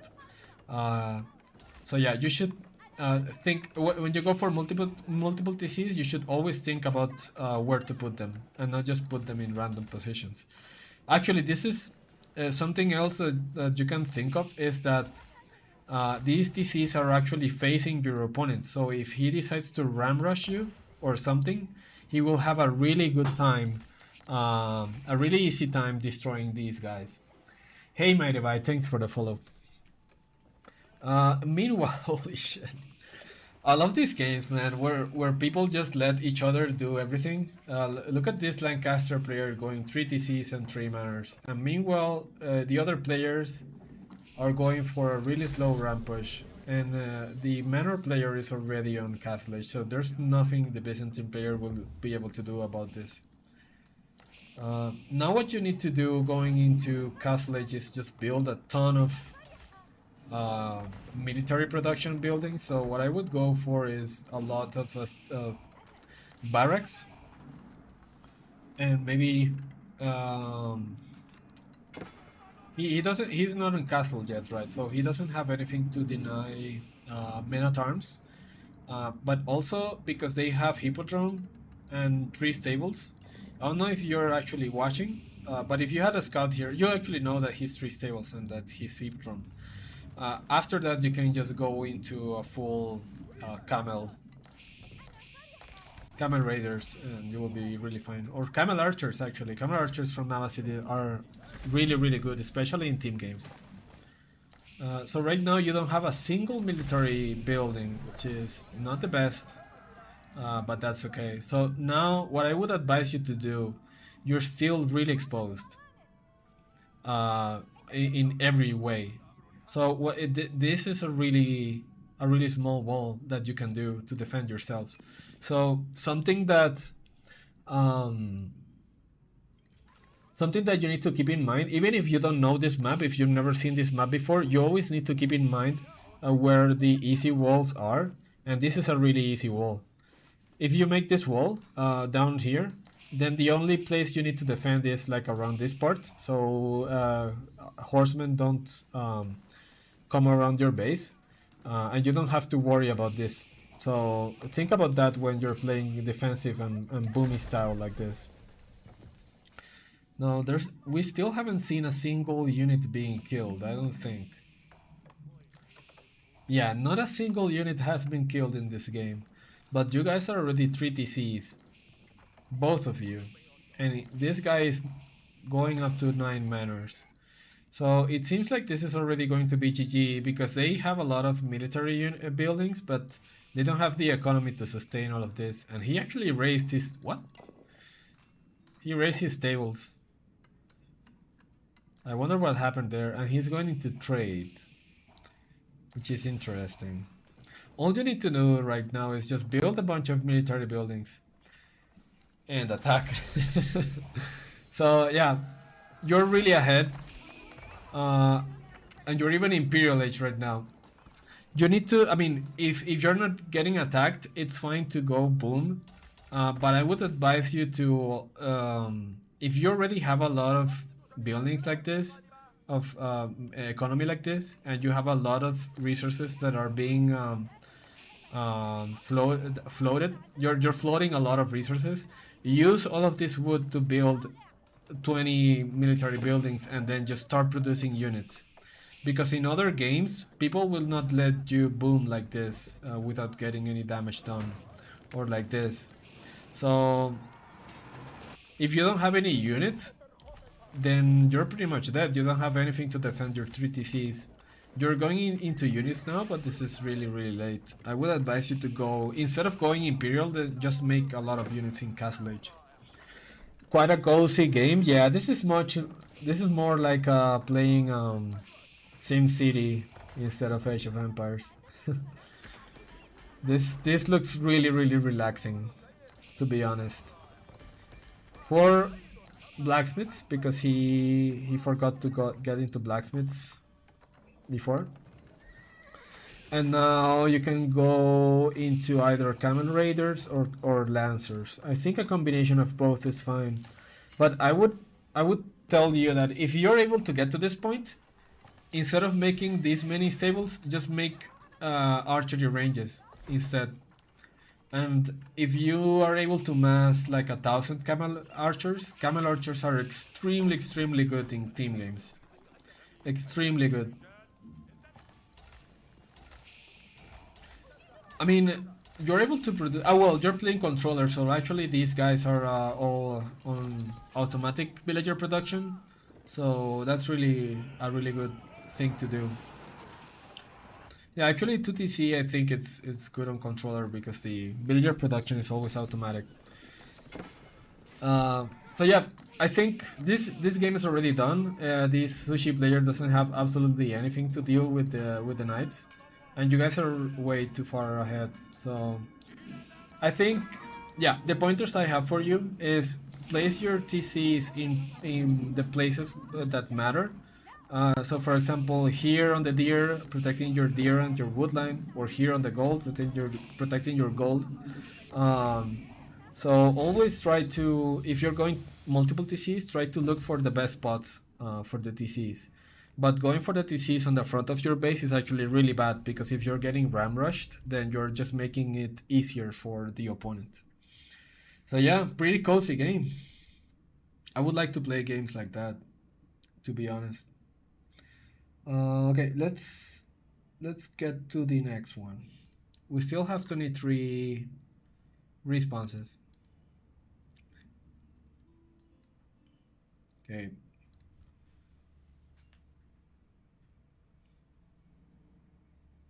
number 3 it seems.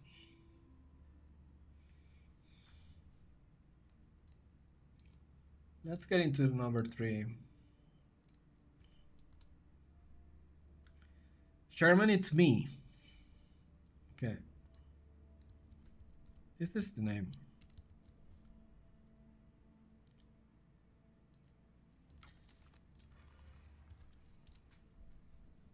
Oh god, let's see if I can find it. It's a quite a weird name to type.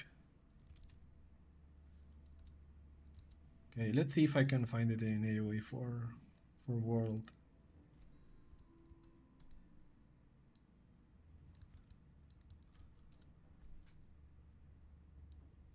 Okay, Sherman. Okay, it's just Sherman. Okay. There's a lot of Shermans. Shit.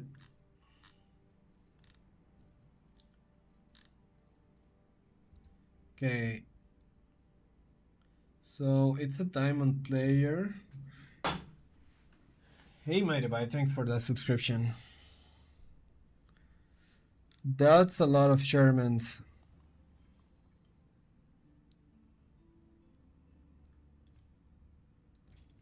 I think it is this one though. Diamond 1. And he's saying Altai Lancaster KT.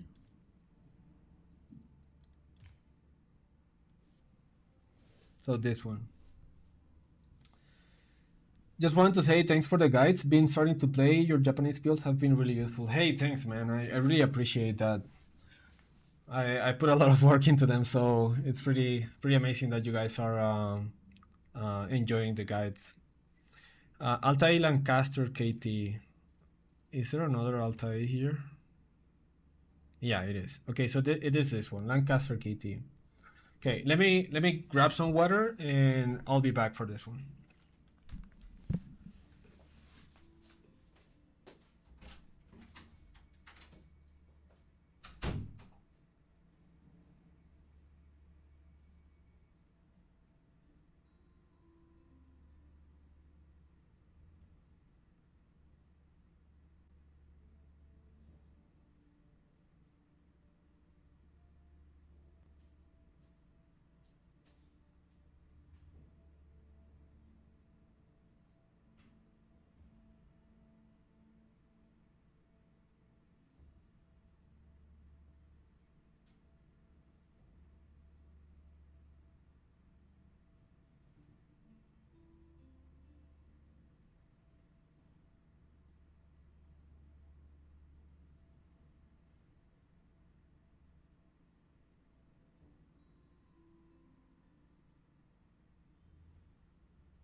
Okay.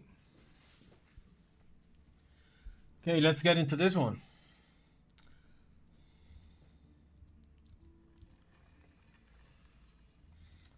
Let's fix this screen first.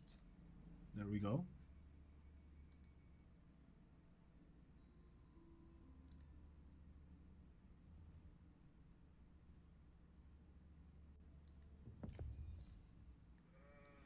Okay.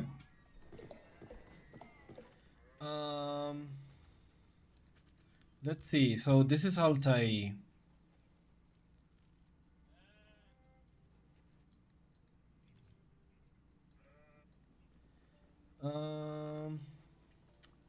Okay, so you're playing against KT. So playing against KT on Altai as Lancaster should be pretty easy in my opinion, especially in this map, because you will have free reign to build manors here. And he's got absolutely nothing to do about it. The reason he has nothing to do about it is because walls are really easy to do here. So you could wall here, you could wall here, and then the only point that he has to attack is on the front. So it is easy, very, very easy to defend. But it seems like your gold is actually on the front. So what I would do here is to put the mining camp here. Hey Nata, thank you for that donation. Love you, love you. So yeah, what I would do here right away is to place the Lancaster keep here. Then the only other things that you have to wall are this small woodline here and these two sides. And that gives you free reign to do whatever you want. You can go 2 TCs, you can go 9 manors, you can go, well, actually not 9, but you can go up to 6 manors and be completely uncontested. So what the KT player has to do here is to either try to outboom you with pilgrims and 2 TC, or try to fight your manors with some kind of ram rush attack, which is what I would do. Yeah, I think a ram rush is more viable. The reason that's more viable is because KT rams are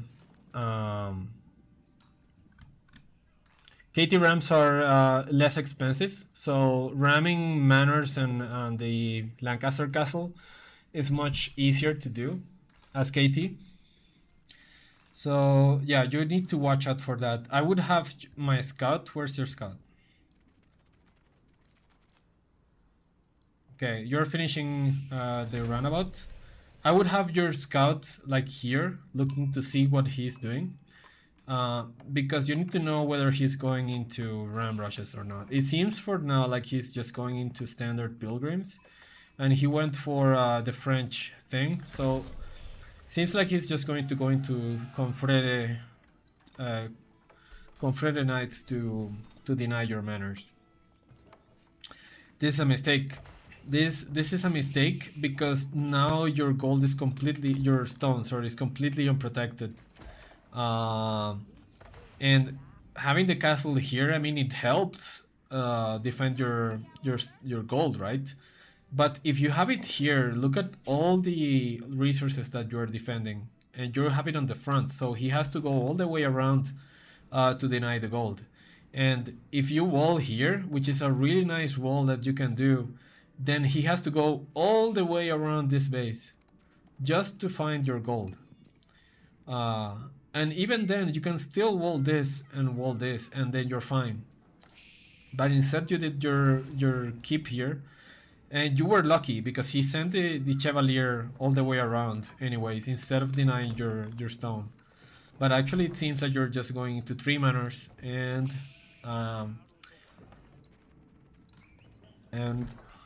let's see what kind of units you make. Okay, so it seems that you're going 3 manors into fast castle. I don't know if I like that, because first, I would say You could have gone into 6 manors if you had your keep here.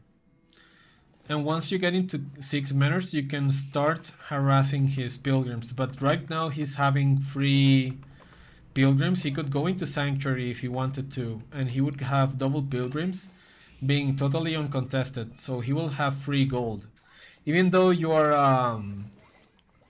3 manors up. I think the income must be, well, actually you're destroying him on income right now. But he's getting free gold, which is not something that you want to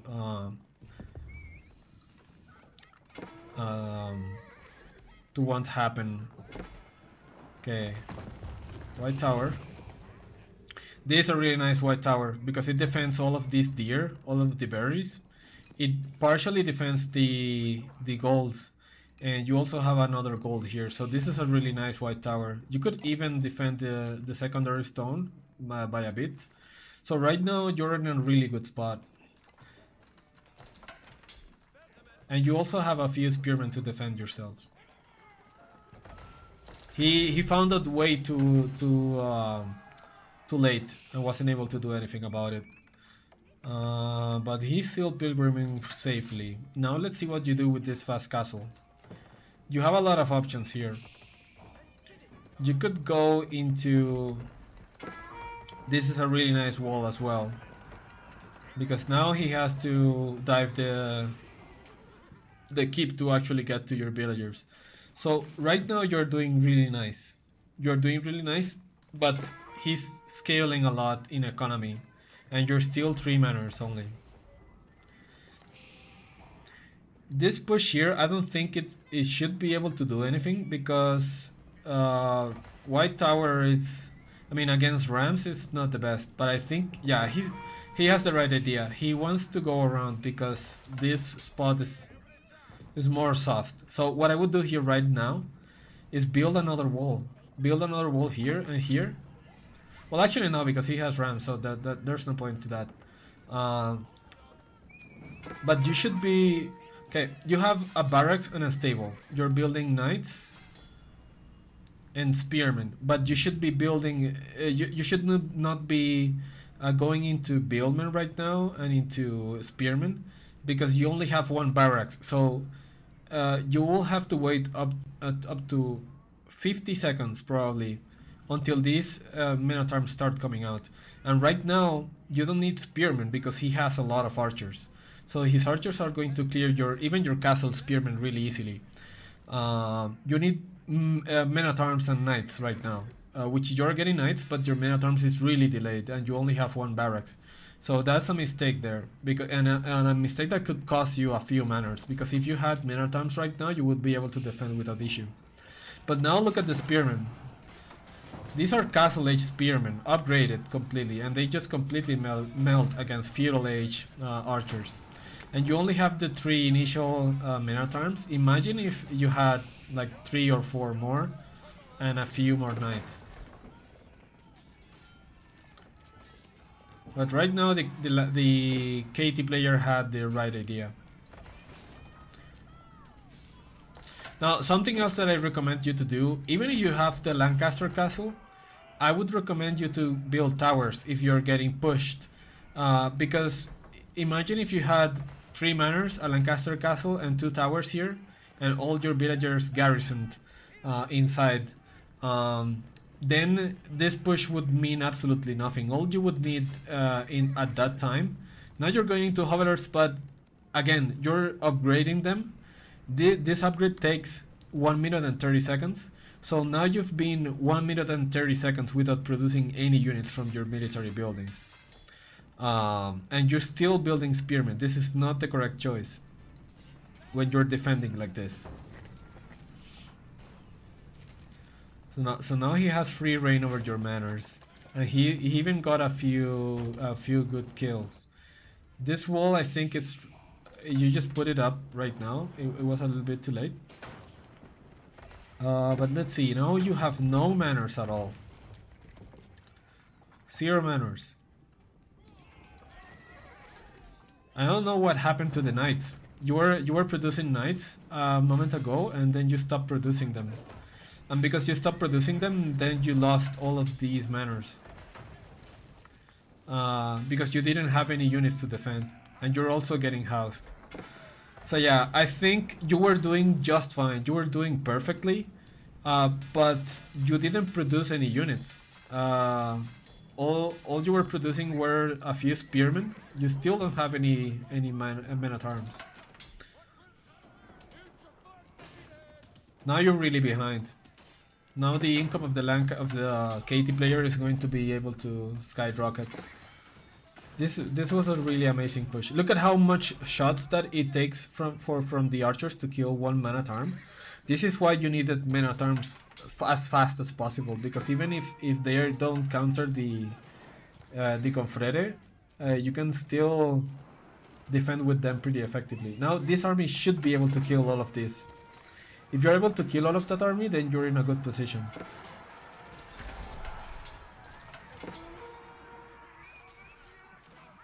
Okay, but this is a miss micro. All of your men at arms were running around instead of attacking, so you still did clear the army, but I think you miss micro there a little bit, and you lost more than you would have liked to. Now let's see what he's doing. He's going into. He's already Castle Age. He's going to get a keep pretty soon.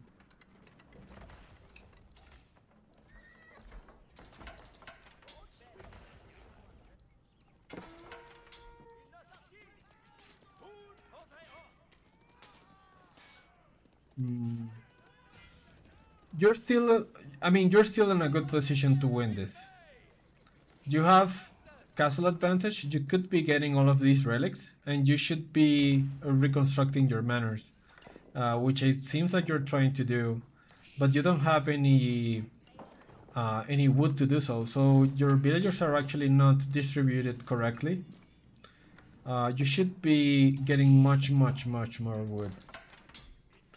And you're still producing spearmen, which now I don't think it's the correct choice, because now he has heavy spearmen and archers and crossbows. So what you should be going into here is geomen and men at arms. A lot of geomen, because these confrere, they actually have less ranged armor. So if you have enough geomen, then you can kill horsemen and confrere pretty easily. But now he has archers and crossbows, so all of these spearmen are not going to be that effective. They're still pretty good, but you need geomen right now. Also crossbows, like people all I think actually crossbows should be a little bit better than geomen. Crossbows and men at arms, because crossbows will deal with the heavy spearmen and the knights. He could still be getting knights sometime soon, and after you deal with those, then the men at arms of yours will be able to kill the rest.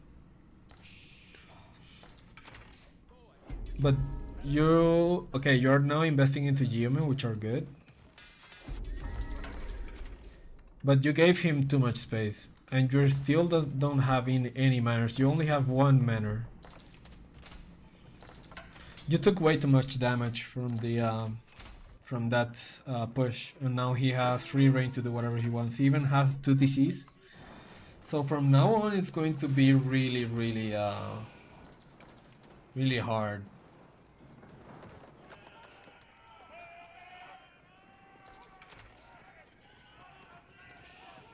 Yeah, if you don't have crossbows to deal with the heavy spearmen, then you're going to be in trouble. But let's watch. Yeah, these spearmen are pretty useless right now, because he has a really heavy infantry army. Okay, now you're producing crossbows, which is good, but I think it's a little bit too late.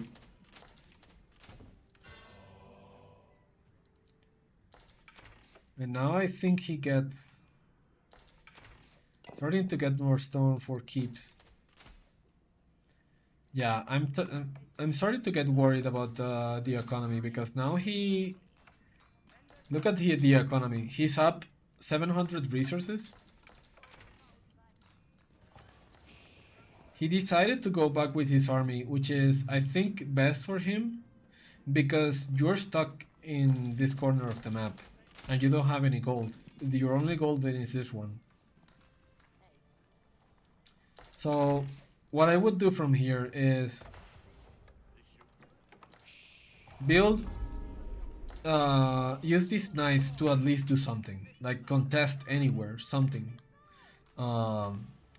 And then just build into men at arms and crossbows.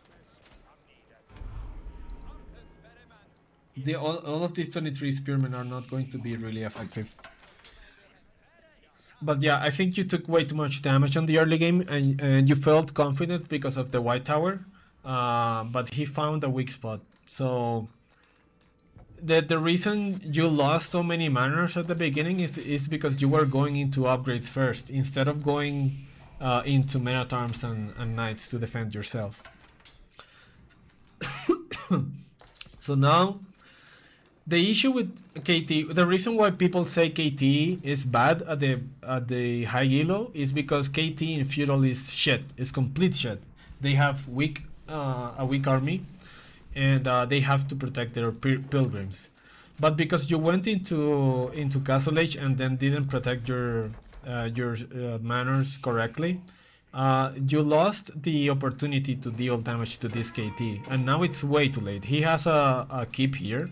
He's scaling into pilgrims, and now he also has a lot of siege, which for KT is less pricey. So these mangonels are less cost than the regular mangonels. And look at how many heavy spearmen he has. This army is not going to do absolutely anything against the army that he has. You were able to deny the keep at least, but now you should be targeting the heavy spearmen right now with the crossbows. And actually this was half of his army. The rest of his army is here. And you went way too deep. So a little bit miss micro there. But I think anyways, if you would have microed perfectly, I think you wouldn't have won this game anyways. So I think the issue with this game was on the opening. You had a pretty good opening at first, but then you were not able to defend the manors correctly. That is why you're in this situation right now. Hey man, how do I sign up to replay reviews? There's a form in the description of the video. Then I just pick randomly, and that's the replay that we review. So yeah, you had a pretty good start, and you placed the white tower in a pretty good position. The Lancaster keep, I think, could have been... I mean, it ended up being well placed because you were trying to get into castle, so getting enough stone for 3 manors and then placing the Lancaster keep at the back was good in the end. But then once you get into castle, you need to practice what needs to be done to survive, because you are getting pushed, and you knew you were getting pushed, but you focused on getting upgrades instead of getting units out. And when you're getting pushed like that, you need units ASAP. You need men at arms, because they don't need any upgrades and they come out fast, and they don't cost that much gold. And you could also have gotten knights, which are amazing to deal with the rams. Hey man, thanks for the follow. So yeah, those are the 2 things that I have for you. Let's see. Hey MSN, what's up? Hey man, thanks for that raid. Thanks for that raid, man. I appreciate that. Appreciate it. Okay, so for everyone that just came into the stream, we are doing free replay reviews. So what we're doing is people are filling a form that's on the description or on the bottom side of Twitch, and then I pick one of those entries in random order, and then that's the replay that we're going to review. So if you guys want to get a chance to participate on a review, Just fill out the form and we will pick one at random. Um, so yeah, thanks for the raid, man. I appreciate that.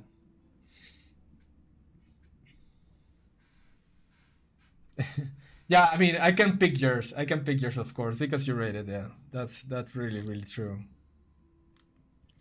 Uh, did you actually enter? Or I can just find you. And after this one, we will continue with the regular replay reviews. So yeah, which one do you want me to? I don't think so.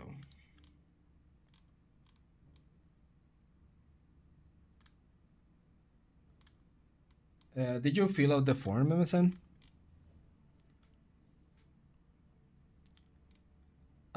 What's the name?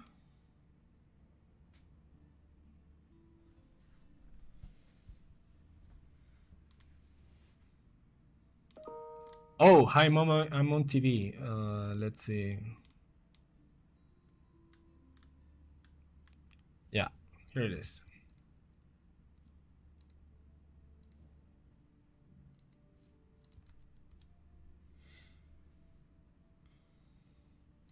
Hey, what's up, man? What's up, guys? The match history is hidden, so you need to share that.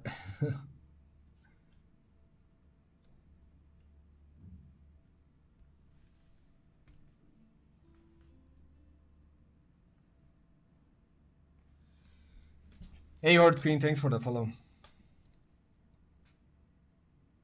Okay, let's try it again.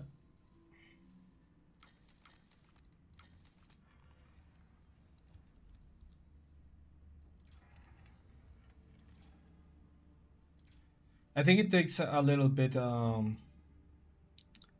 It takes a little bit of time for the thing to pop out.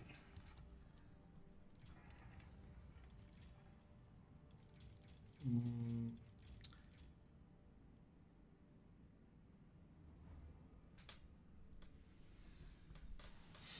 And then he's wrecking you in customs. Don't fall for it.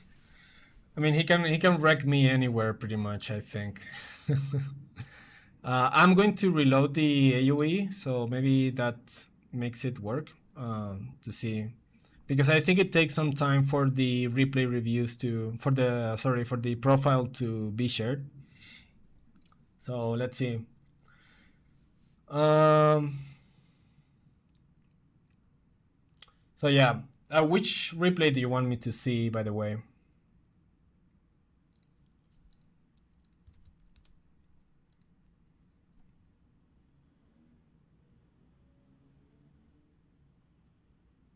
JD versus Abbasid in Gorge. Let's see.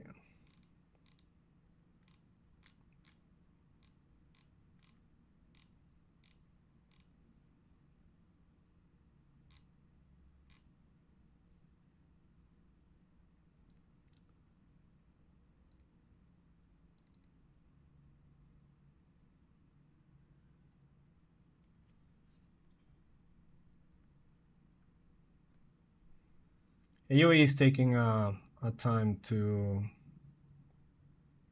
some time to get started. Okay, let's see if we get it now.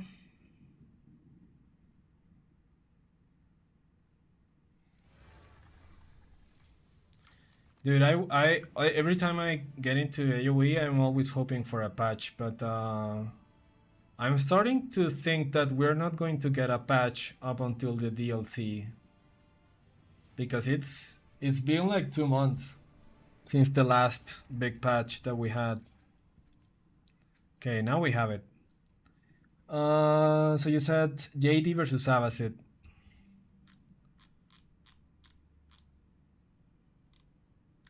Against Corvinus.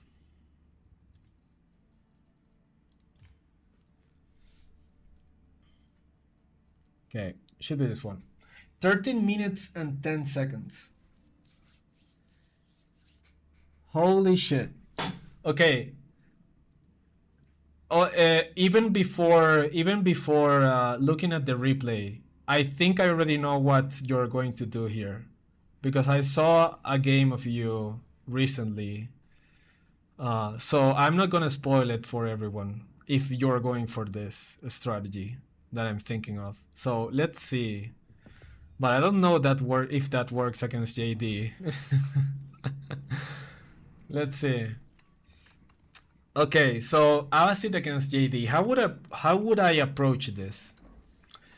So JD, I mean, Corvinus does really weird strategy. So um, a standard JD, not Corvinus JD, goes for professional scouts. Um, but against Abbasid, really interesting.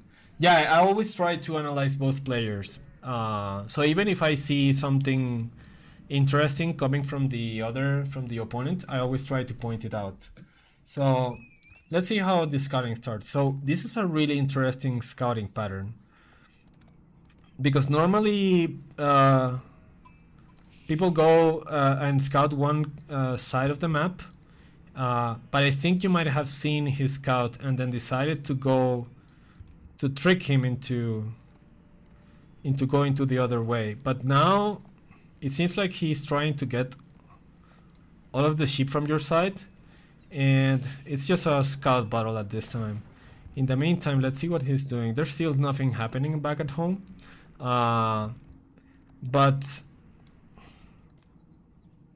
okay, so you both went that way and then towards the other way. That's really interesting way to scout. In the end, I think you're going to get the same amount of sheep. It seems like he got like 1 or 2 from your side, but you still got everything here. So pretty nice. And he's going to get everything on the other side as well. So really interesting scouting pattern there. So let's see how the game progresses. It's going to be really interesting. How would I approach Abbasid against JD? So going second TC without military wing is going to be really difficult. So what I would do is military wing, but you actually go eco wing. So I'm probably going to be expecting a really fast second town center. And Corvinus is going for a School of Cavalry. So I thought for a moment that he was going for Chamber of Commerce, because that is something that I've seen quite a bit on this map as JD. And the thing about Chamber of Commerce is that if you don't do anything about it, they will scale really nicely. And then he will have some knights to defend it pretty effectively. But he's actually going for a School of Cavalry. And he does not have a wheel, what's it called? A mill, so he's not going into professional scouts, and he's not making knights yet, which is pretty interesting. And you have six on stone. So if you're going 3 TC, I am assuming that you're going to put at least 1 TC here so you can keep mining stone. But let's see what happens. This is really interesting. Eco Wing would definitely not be... Let's see what happens here. Okay, so now he's producing knights and archers. So Corvinus seems like he's just going full aggro, which is definitely what I would do as French or JD against an Abbasid that is going to TCs. You didn't get enough. Okay, you did get enough because you are ecoing. So let's see where you place this TC. Probably on the gold. Okay, so woodline, which is perfect. I was having a spasm. Yeah, that happens. And he's going to deer probably, or the boar, if I'm not mistaken. So he will have a lot of food, and there's nothing you can do to deny that. But you will have 2 TCs for now. Now, the question is, you're probably not going into gold because you placed your TC here. So right now the best resources that you can get are wood. The only resources that you need actually are wood and berries. And Corvinus has a lot of free reign to get the boar and the deer. Let's see what happens. So Corvinus is probably going to go for a ram push.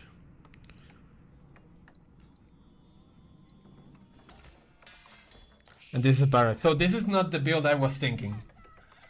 The build I was thinking was something else. So yeah, pretty interesting. So it's an Eco Wing 2TC. Which comes out really fast. So he doesn't have time to deal any damage on the stone with his knight. And he's not denying the gold yet. If I was Corvinus at this point in time, I would be having a few archers here just to deny the gold, because now you're able to get a few upgrades. And he's not doing much with his units yet. You're really active with your scout, which is amazing, because you need to know where his units are. But right now, is Corvinus... Okay. Fancy Pierce and a move him, I think. Yeah, I think that's what I would do as well. So I would go for definitely Spearman Horseman composition right now, which is what it seems you're doing. And you're okay, pretty interesting. So you're sending the Horseman back here. And Corvinus does see this. Corvinus sees this. And he has a scout with him. So let's see what you do with this. So archery range right now. I think Corvinus, the problem he's having right now is that I think he's taking a little bit too long to deal damage. Does he have a blacksmith yet? He does have blacksmith, but he's not using it yet. And you're scaling into a lot of villagers right now. Okay, so you're going archer, spearman, horseman. And you have a market to get your upgrade, so that's amazing. Only one knight? I mean, right now, I think knights is not the priority for Corvinus here, because I think he needs rams right now. So that's what he's doing. He actually skipped the other upgrades and he went into siege engineering right now. This is what I would definitely do. But the problem with this is that, okay, you have a few rams, but because MSN is building into a lot of horsemen, the rams, I mean, if he sends one ram or two rams into here, then he will need to have a lot more knights to defend the rams, because otherwise all of these horsemen are just going to one-shot the rams pretty quickly. And you already have a lot of spearmen to defend the knights that are going to try to kill the horsemen, and you'll also have a lot of archers that will deal with his archers and the JD as well. So I think MSN right now is in a much better position. Mainly because Corvinus is taking, I think, too long to do something with his units. And you haven't taken a single bit of resource damage. So actually what I would do if I was Corvinus at this point in time is I would forfeit this this position here, because you are not going to be able to push this far with the units. I would actually try to target the military buildings, because wood is really important for Abbasid in this position. And if you take all of these buildings from you, there's nothing he can do. Like, there's nothing you can... There's not a TC here, right? So you cannot garrison. So he will have a much easier time attacking on this position than on this side. So right now, I think the military... Let's see the military count. Yeah, sitting on gold against Abbasid is useless. That's pretty much the conclusion. What happened here? Why am I not? Yeah, so he's sitting on Corvinus is sitting on a gold that is not being used, and you even have a market. So I would, if I was going to go siege rams like this, I would go into the military production instead of on the gold and on the TC. Your army right now looks way stronger than Corvinus's right now, and he still hasn't dealt a single villager, a single bit of damage. So right now, okay, he does have a tower there. I was gonna say, like, you could be raiding somewhere with one or two horsemen, but having every horseman here is probably better because he already has arch towers over there. So his plan is to go for the House of Wisdom, which has a ton of HP, and House of Wisdom actually takes less damage from. I think it has resistance to something.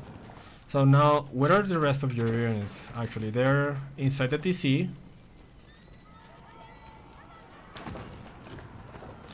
So all this does right now is get rid of your golden age.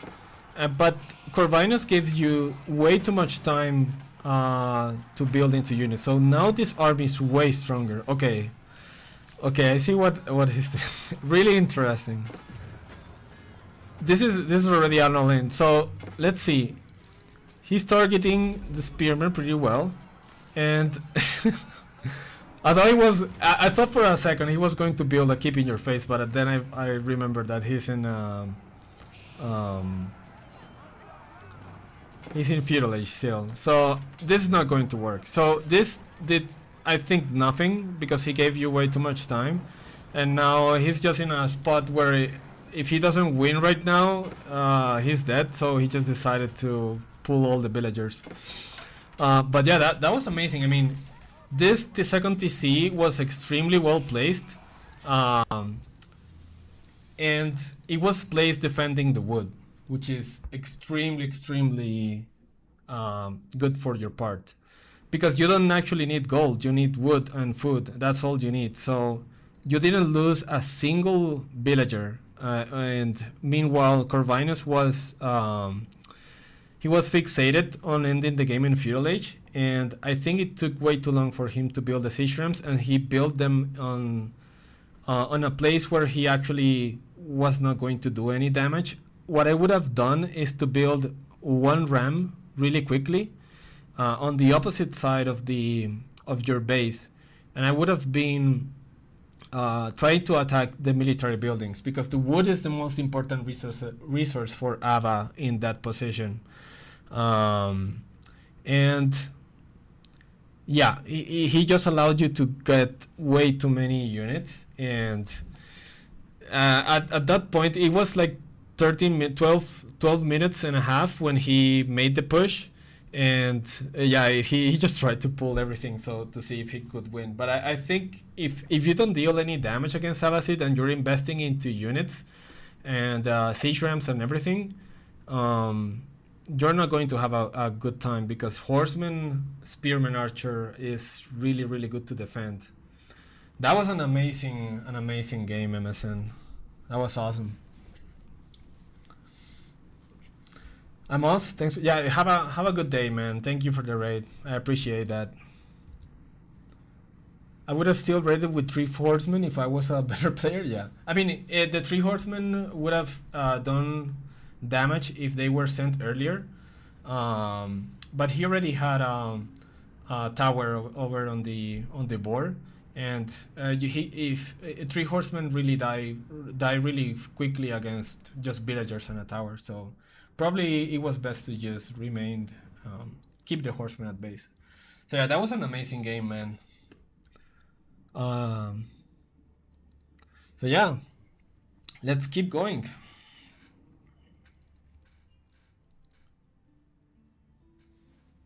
How can I play versus 2TC as Mongol? Versus 2TC, I mean, as Mongol. there's a lot of things you can do. I mean, as Mongol is pretty interesting because you have a lot of presence in the early game, so you can deny the stone really quickly. You can deny um, the what's it called, the wood as well. You can place, for example, archers on one side of the wood, and then you can eagle. You can use the can's ability to have vision over the woodland, and then you can deny wood that way. There's a lot of things you can do as Mongol. Okay, we got number 9, which is Phi Delta. Phi Delta, Phi Delta.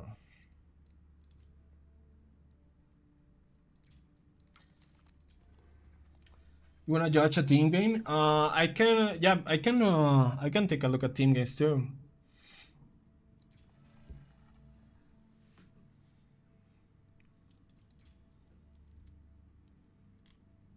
Chinese versus Templar.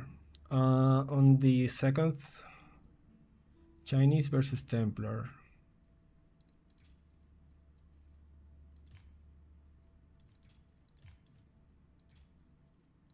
Was it this one? 30 minutes, 54 seconds. Okay. I think it's this one.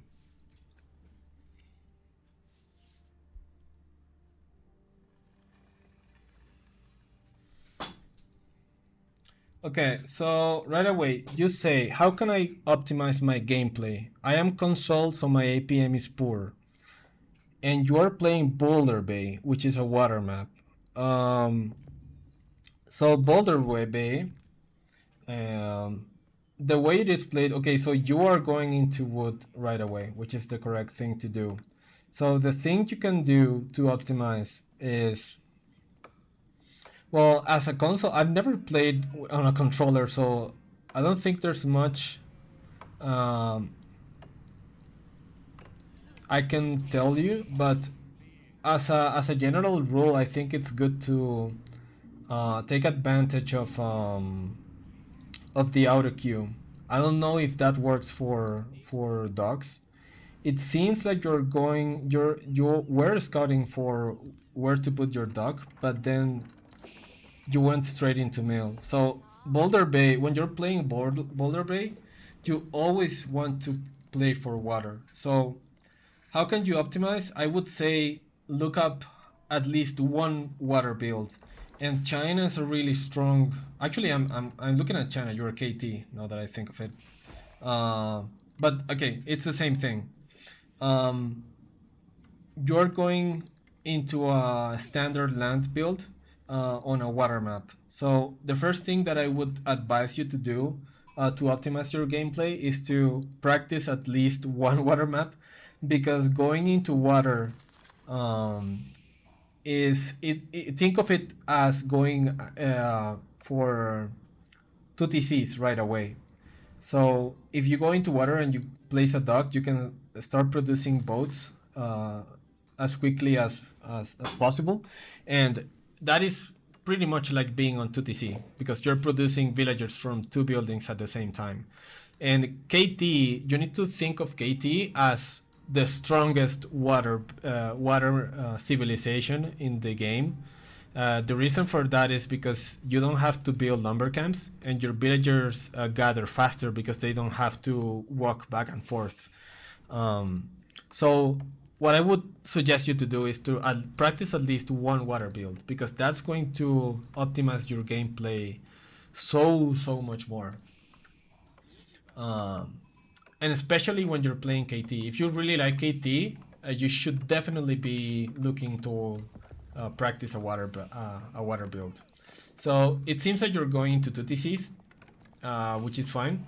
And actually, you say you're a controller player, so your APM is low. This is a really good way to optimize for controller, because controller, when you're in controller, your TCs produce villagers automatically. So when you go for 2TCs, you don't have to worry about having constant villager production because it's just taking care of you automatically. So that's pretty.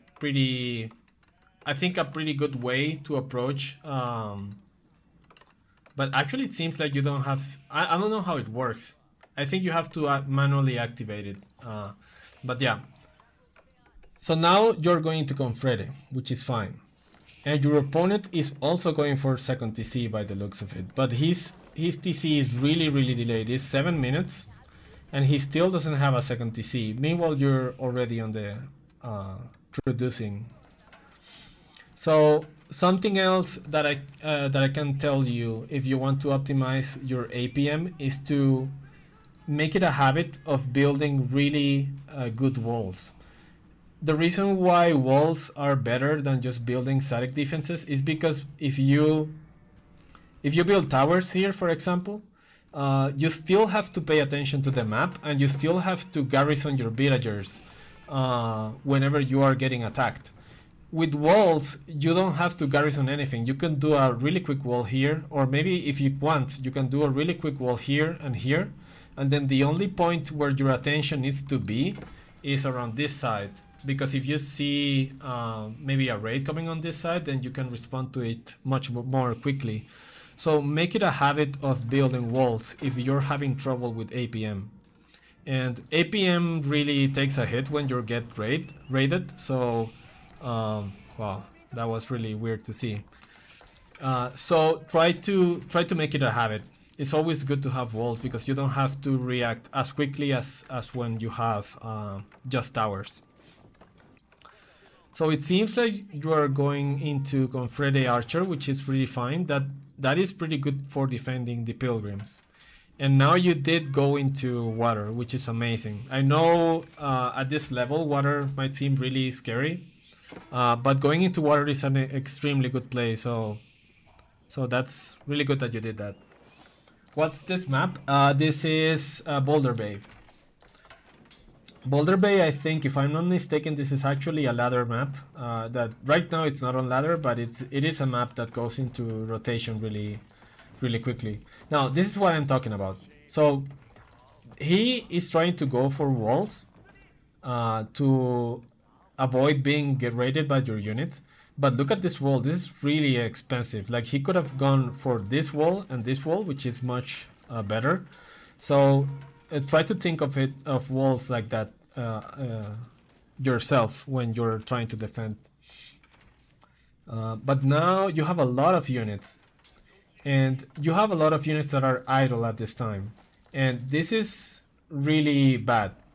And I know APM is an issue when playing controller, but try to at least use the cavalry to at least go around the base looking for damage. Because when you have cavalry just standing there, doing nothing, they're just being wasted.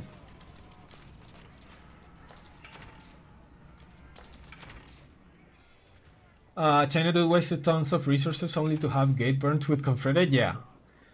I mean, it did help because it told it when you have gates being burned by cavalry, at least you are getting a notification that you are getting attacked at that point. So even if they burn it really fast, you still get a notification. But imagine if he was in this gold, for example, and he was mining gold, and he only has two, and he has a lot of towers. He will not get a notification that he is getting raided, even if he has towers. So that's why the walls are important, even if they are broken really easily. Diamond in controller ladder is like gold 2. Yeah, I haven't seen that many controller ladder games, but I will tell you that controller players are getting really good lately. Really good. Like I played the other day a Rus game in Conqueror 2, where a controller player was also playing Rus, and he was being really effective at controlling 10 scouts and doing professional scouts. So controller players are really getting good. So yeah, if you want to optimize your APM, what I said, this wall, I mean, it was broken really easily, but it actually told the China player that he was being attacked, so his attention can be on other places. So try to optimize walls if you can. I mean, this is a really good wall, but I mean, that is because you already have a lot of map control. And the China player is still in feudal age, and you're already going into. Okay, he's going into castle, and you're already going into. I mean, you're already castle, and with castle units, but your archers are not upgraded yet. So take a look at that. Now, something else that you can do is to um, try to distribute your resources a little bit better. So right now you're heavy into Confederate, right? So you would need a lot more on gold um, instead of wood. Okay, now you're dealing some damage with the Confederate, which is amazing. And the China player is scaling into farm, so you're doing really good damage, but when right now these units should be able to take this army really quickly. And instead you're going to Imperial. I think you could have won this game already if you had much more units, but you're not. It seems like you're not able to spend your resources correctly. And now you're walking back. I think it's because you want your upgrades. But I mean, you already have a pretty big lead and you are pop capped. And you need to use these units for something, because when you're pop capped, and you actually gave him space to build this wall. When you're pop capped, you need to start doing something with your units, because it's time that you are blocking all of these upgrades and military production. So take a look at that. When you're pop capped, you need to be active. You could even just, I mean, if APM is a problem, you can even just A move, because you are way ahead in economy, and just keep producing. Use this wood to build a lot more military production buildings. But take a look at this. Right now you have 9 stables and 9 archery ranges. It's not bad, but I think most of them are not producing. Look at, you're only producing from 2 stables, and the rest are not, are on cube. So you need to take a look a little bit at how you're producing units. Okay, so right now you could pretty much A move. You're overestimating the force of his army. He still has feudal age Suganu, so you're overestimating his army. You could pretty much just A move and click on his farms and win the game by now. But it seems you're already going into that. So yeah, it seems like it's GG from here, so I'm just going to speed it up. General recommendations for optimizing your gameplay and your APM. If you're on a water map, try to practice a water build. You did go into water at some point, but you could go into water much more earlier, especially if you're KT, because KT is the best civilization in water by far. Second thing, if you're struggling against raids, try to implement walls really early. Like this wall is good, but it is not a pretty good wall, because it takes way too long to construct, and you still did it way too late. And actually, people can still go through here, like you just saw. So try to practice walling. Like you could do a small wall here, a small wall here to avoid horsemen coming through here, or you could do, when there were goals and woodlines on this side, you could do a small wall here, and then you only have to pay attention to one side of the map. So and also going into 2TCs on land maps is good, because you don't have to pay attention to the villager production, because on controller it's done automatically for you. So yeah, practice water builds, practice 2TC builds, and practice walling correctly. So yeah, that was a pretty good game. Screen got weird. Yeah, sorry about that. I keep forgetting to fix it. But yeah, let's keep going. We have 26 responses now. That is a lot.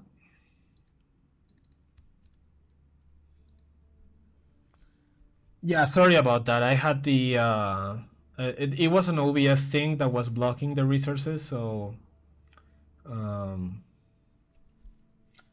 I will fix it for the next time. I feel like there's a lot of like it's never spinning towards the 20 side. It's always spinning towards the first few numbers. So let's go number 5. Just record it.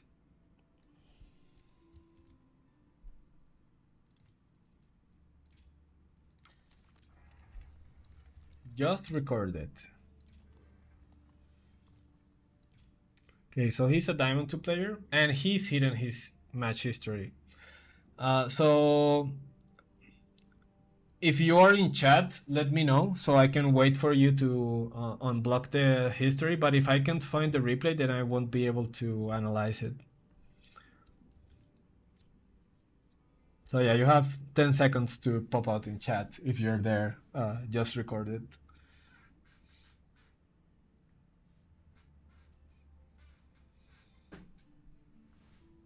Okay. Nice flag he have, yeah. So mm,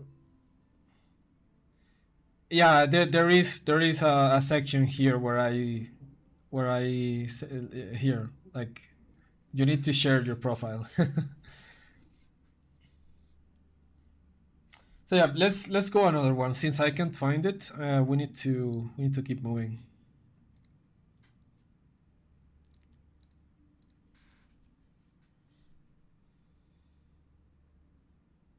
Okay, finally we have a number on the 20 side.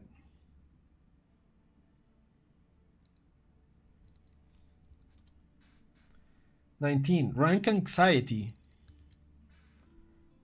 9601. Yeah, I do always have rank anxiety as well. That's why I enjoy watching replays. Rank anxiety is something really common. Like, people don't queue into ranked because they have anxiety that they might lose. Uh, but yeah.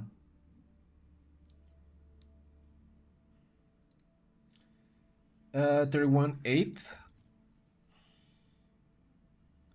Okay, he doesn't tell me which replay exactly, so I'm just going to pick one defeat at random.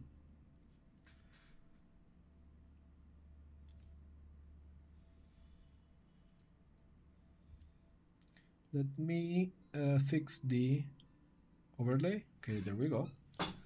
They hide it so in quick match the opponent does. Okay, that I mean in quick match they still can't see your. Oh, well, they can look for you. Yeah, that is true. But I mean they can still look for you on AOE for World. So yeah. Okay, rank anxiety. He's conquered to Order the Dragon against English. 20 minutes. Okay, Order of the Dragon. The reason why people say Order of the Dragon is bad is because Order of the Dragon has food issues. A lot of food issues. So if you don't get any food, like from professional scouts or just from going out on resources, you're in really big trouble. So he immediately goes into deer. Uh, because it is Hill and Dale, so you always spawn with a deer on the back. So I would say this is not a bad map for OTD for this reason, because you already have food secured in the early game. So where would I go from here against English? From here, I would try to play it like if I was HRE, because it is pretty interesting. So, okay, English player is going for a barracks opening, which is extremely interesting. I haven't seen this in a while, only on team games. But it seems you're scouted it really, really early. So, what are you going for here? This is a really good play now that I think of it, because these men at arms are not only they are going to deny gold, and they are going to be able to deny these deer as well. This TC does not reach the deer. Okay. Okay, so really good micro. So you're letting the guys just mine, and now you have enough gold to go into feudal. So really nice micro. So what I would be doing with these mana arms right now is to deny this deer. Yeah, and as soon as he sees it, he goes for it. That is really good play from the English player. And take a look at this. So he splits his army. We were watching a replay earlier where a player was doing a spearman rush, and what he did is once he denied the gold, he moved his spearman away, and that gives space for the player that is being denied to just go back in the gold because there are no units there anymore. But what English player here is doing is he splits his army and he denies one resource with one Minotaur and the other resource with the other one. So really nice play from the English player, and this is really good because now you will have to invest into units in order to get this deer. Otherwise, you will not be able to get it. So really good start from the English player, and it seems like he's going to Council Hall, which is actually what I would do as well. The reason for this is because English player can sustain himself forever. He doesn't need deer, he doesn't need anything, he just needs farms. And if you get stuck in a war in Feudal Age against a player that has infinite food, you are eventually going to run out of food. And the only food that you had left from here is this deer that already got denied. So now you're going to horsemen. Horsemen are really, really expensive, 200 wood, and it seems that you're getting a few. Okay, I was thinking that you were going into stone to upgrade your towers, but you're actually going into 2TC, and this is a mistake in my opinion. The reason why it's a mistake is because going to TC means you're going to need a lot more food. A lot more food. And if he keeps rallying units towards your base, and you need to keep producing units to defend yourself, then you're going to run out of food really, really quickly. Where's the... Okay, if you get this, then it's good because you are securing a different food source. But let's see what he's doing. He's going into units. He's getting the deer. Well, he's actually not... He killed the deer, but he's not getting it. And you already got the second deer pack, which is amazing for you. You're securing more food. That is what you need. You could have actually pulled the boar a little bit to this side. And... I mean, if you had your scout here, you can pull the boar up to probably here.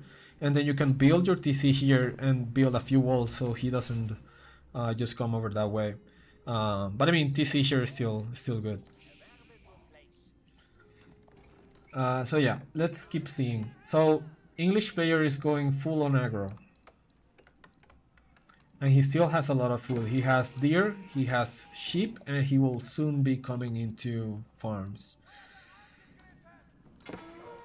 Wow, is this a full wall or not? That wall looks really, really weird. Interesting. Okay, so you see the units coming, and you immediately go back from gold. But now you're going into fast castle. So, well, I don't know if you saw it or not. Actually, now that I think of it, but you should have known because he went council hall and barracks, and because you still have a scout. You should. I think you might have assumed that he was 2TC or something, but he's actually full on aggro and feudal. So you didn't see this attack coming, and you're going towards Castle Age. This is... I mean, if you're able to get to Castle Age, it's good because a few Minotaurs can deal with this, upgrade Minotaurs. But if he finds damage, I mean, you don't have access to gold right now. So you, in my opinion, you went way too greedy, and now you have a lot of resources that are just being there and not being used. So the only way that you have now to get into castle is by building a market and selling some of this food. Um, but yeah, I think the second TC was not the play because it is too slow. And I mean, if you were going to castle, you should have gone to castle straight away, without a second TC. But now you're being attacked and you're being denied of gold. So there's no way that even if you get to castle age, you will not be able to get upgrades and not be able to get any castle age units. So pretty interesting. Now all the English player has to do is deny gold, and eventually you will run out of food. I don't think the English player knows about this second TC. He does not. He doesn't even have this revealed. So in the English player's mind, all he needs to do is deny gold. And now you're going into units, but this is way too late. I think in your position, what I would have done is build a market, go into what's it called? Go into Castle Age and then produce upgraded men at arms. And the only way that you would have done that is by selling resources, selling food. But right now you are investing into units way too late. He's already got a really big army, and he's going to be able to kite whatever you throw at him. I mean, the archers are doing really good work.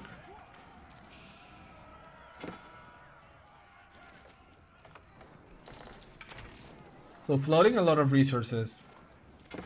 But let's see what the English player is doing. He's full on aggro and he has farms. So he's not going to run out of food. He's getting a kill here and there, but the important thing to do as the English player right now is to get kills on your archers.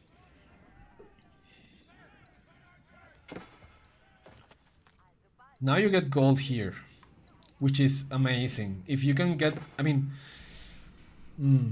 I think I would have probably gone for this much earlier and gone to Castle Age, but I mean, this is still good. Now you will be able to get men at arms out, and if you get men at arms out, then you're good. But it doesn't seem like you have barracks. You're just building into... I mean, horsemen are still good, but horsemen... I mean, he does have spears, so if he micros really well, horsemen are not going to be as effective. So I would have gone men at arms in your position here instead of horsemen. Let's see how the income is. So you're destroying... Actually, no, you're getting destroyed in the food department. So take a look at this. This is what I was talking about earlier. OTD is starved for food. OTD is always starved for food. Even though you're winning in the total resources, you need food if you want to produce units to defend yourself. So this TC was good at the beginning, but now it's a double-edged sword because you don't have enough food to produce the units.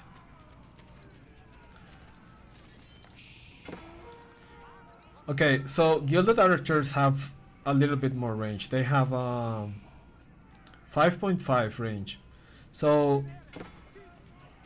you could be kiting a little bit better his units, and even if he has longbows, he will be able to... I mean, if you garrison and he goes way too close to your TC, he will still be losing longbows.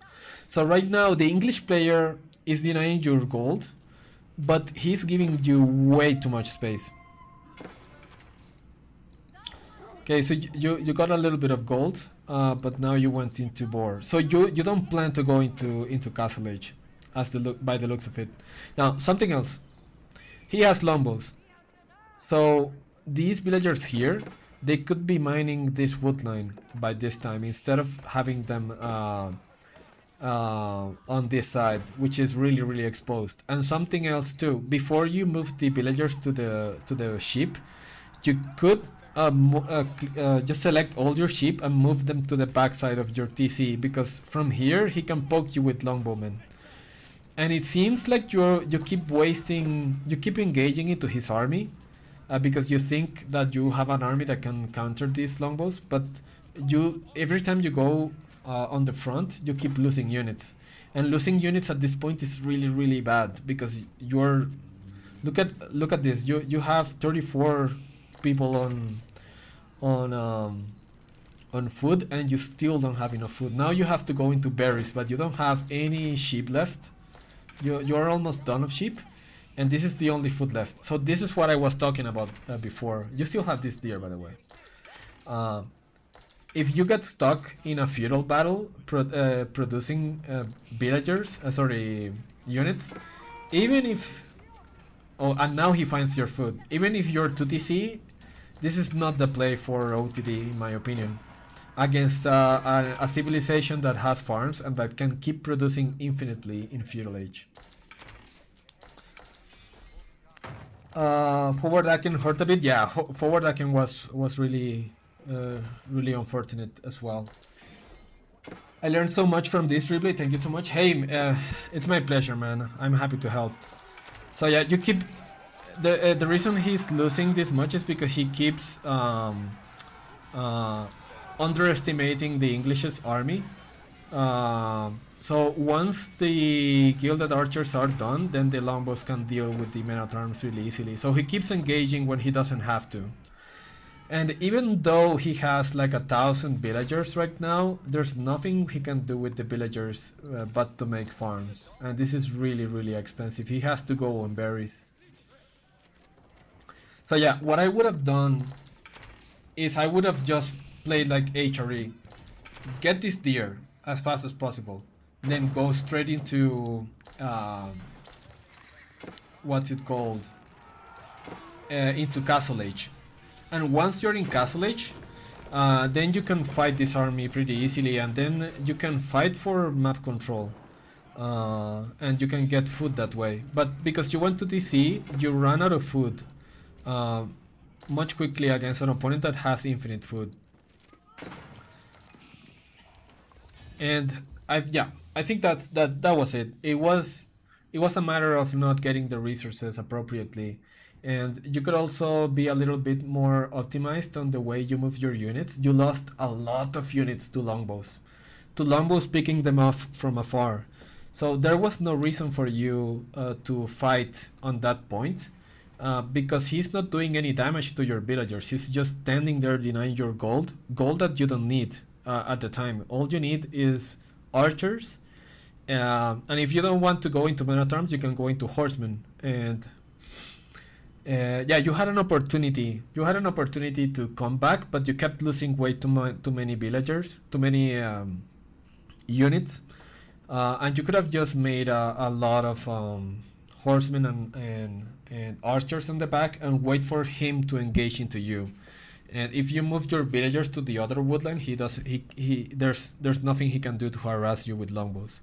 Also, moving the ship to the back was also really important. Because he kept picking off villagers from under your TC with his longbows. So that was a really crucial thing to do. So yeah, OTD, the weak point is food. If you go to TC, make sure that that at least you respond correctly to an opponent that is being really aggro against you, because going to TC, you did it really well by placing it on a deer pack. And then going into the boar, so you had a lot of food. But in a real scenario, or at least, well, this was a real scenario, but in a scenario where he knows you're going to TC, and he didn't even scout that you had a 2TC only like 20 minutes into the game. So if he did scout that you were 2TC this whole time, he could have just rotated his army towards your 2TC, and then you would have been completely fucked, because you wouldn't have any units to defend yourself. So yeah, OTD versus English, I like to play it more as HRE. Just go straight into castle, and then once you're castle, you can produce units that can give you the map control to get the food sources, and once you get that, then you're fine.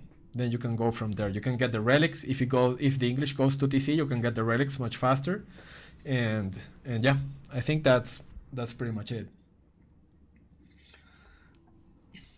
Really amazing replay review. Thank you, man. Thank you, guys. I really appreciate that. I hope I'm being helpful. Okay, so I have to go to work after this one, so this is going to be my last one. Let's pick our last replay.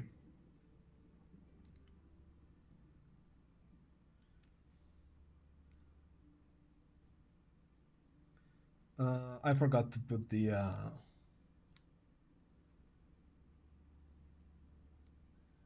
me see.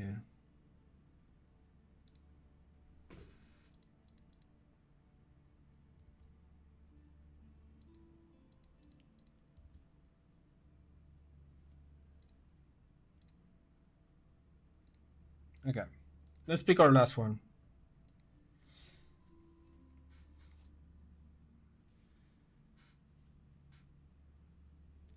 Oh my god, number 26. I thought it was gonna be number 1 for a second. Okay, Groot. Are you there in chat, Groot?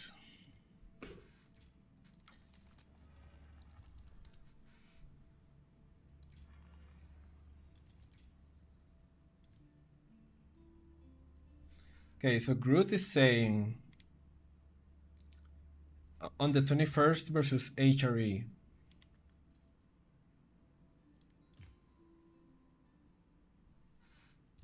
Okay, Rus. Is there something in particular? Okay, he doesn't want me to focus on something, so we're just going to see what he does.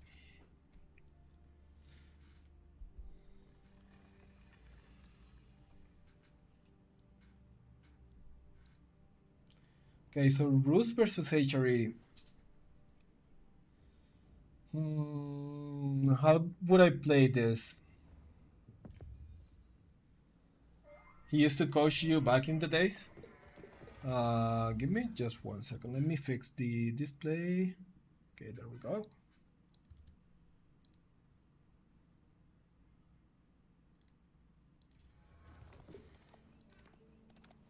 Okay. So Groot is playing Rus against an HRE player on... Is this Carmel? Yeah, this is Carmel. Okay, so he goes immediately into 2 hunting cabins, which is the correct play to do, because Carmel is filled with deer. Look at all of these deer. There's 13 deer here. 13 deer on this side. So there's 26 deer, plus these 3, 29. So almost 30 deer per side of the map. And that makes it so professional scouts is extremely good on this map. So going straight to 2 hunting cabins tells me that he does want to go for professional scouts, and that is the correct play here. Now, what do you do after that against HRE? HRE also wants to go for professional scouts. But he has 2 ways of doing this. He has the greedy way, which is just go scouts and nothing else, or he has the safe way, which is go scouts and horsemen or spearmen, which is what I would do, because horsemen and spearmen will make it so the Rus player also has to defend his deer. So yeah, it just makes it so Rus cannot get as much food as he would like to. So let's see what happens here.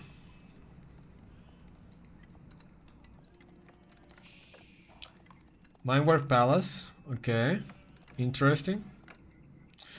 This tells me he might not go into professional scouts, he might just go into straight units. And you're going Golden Gate. So yeah, professional scouts confirmed. So let's see what happens.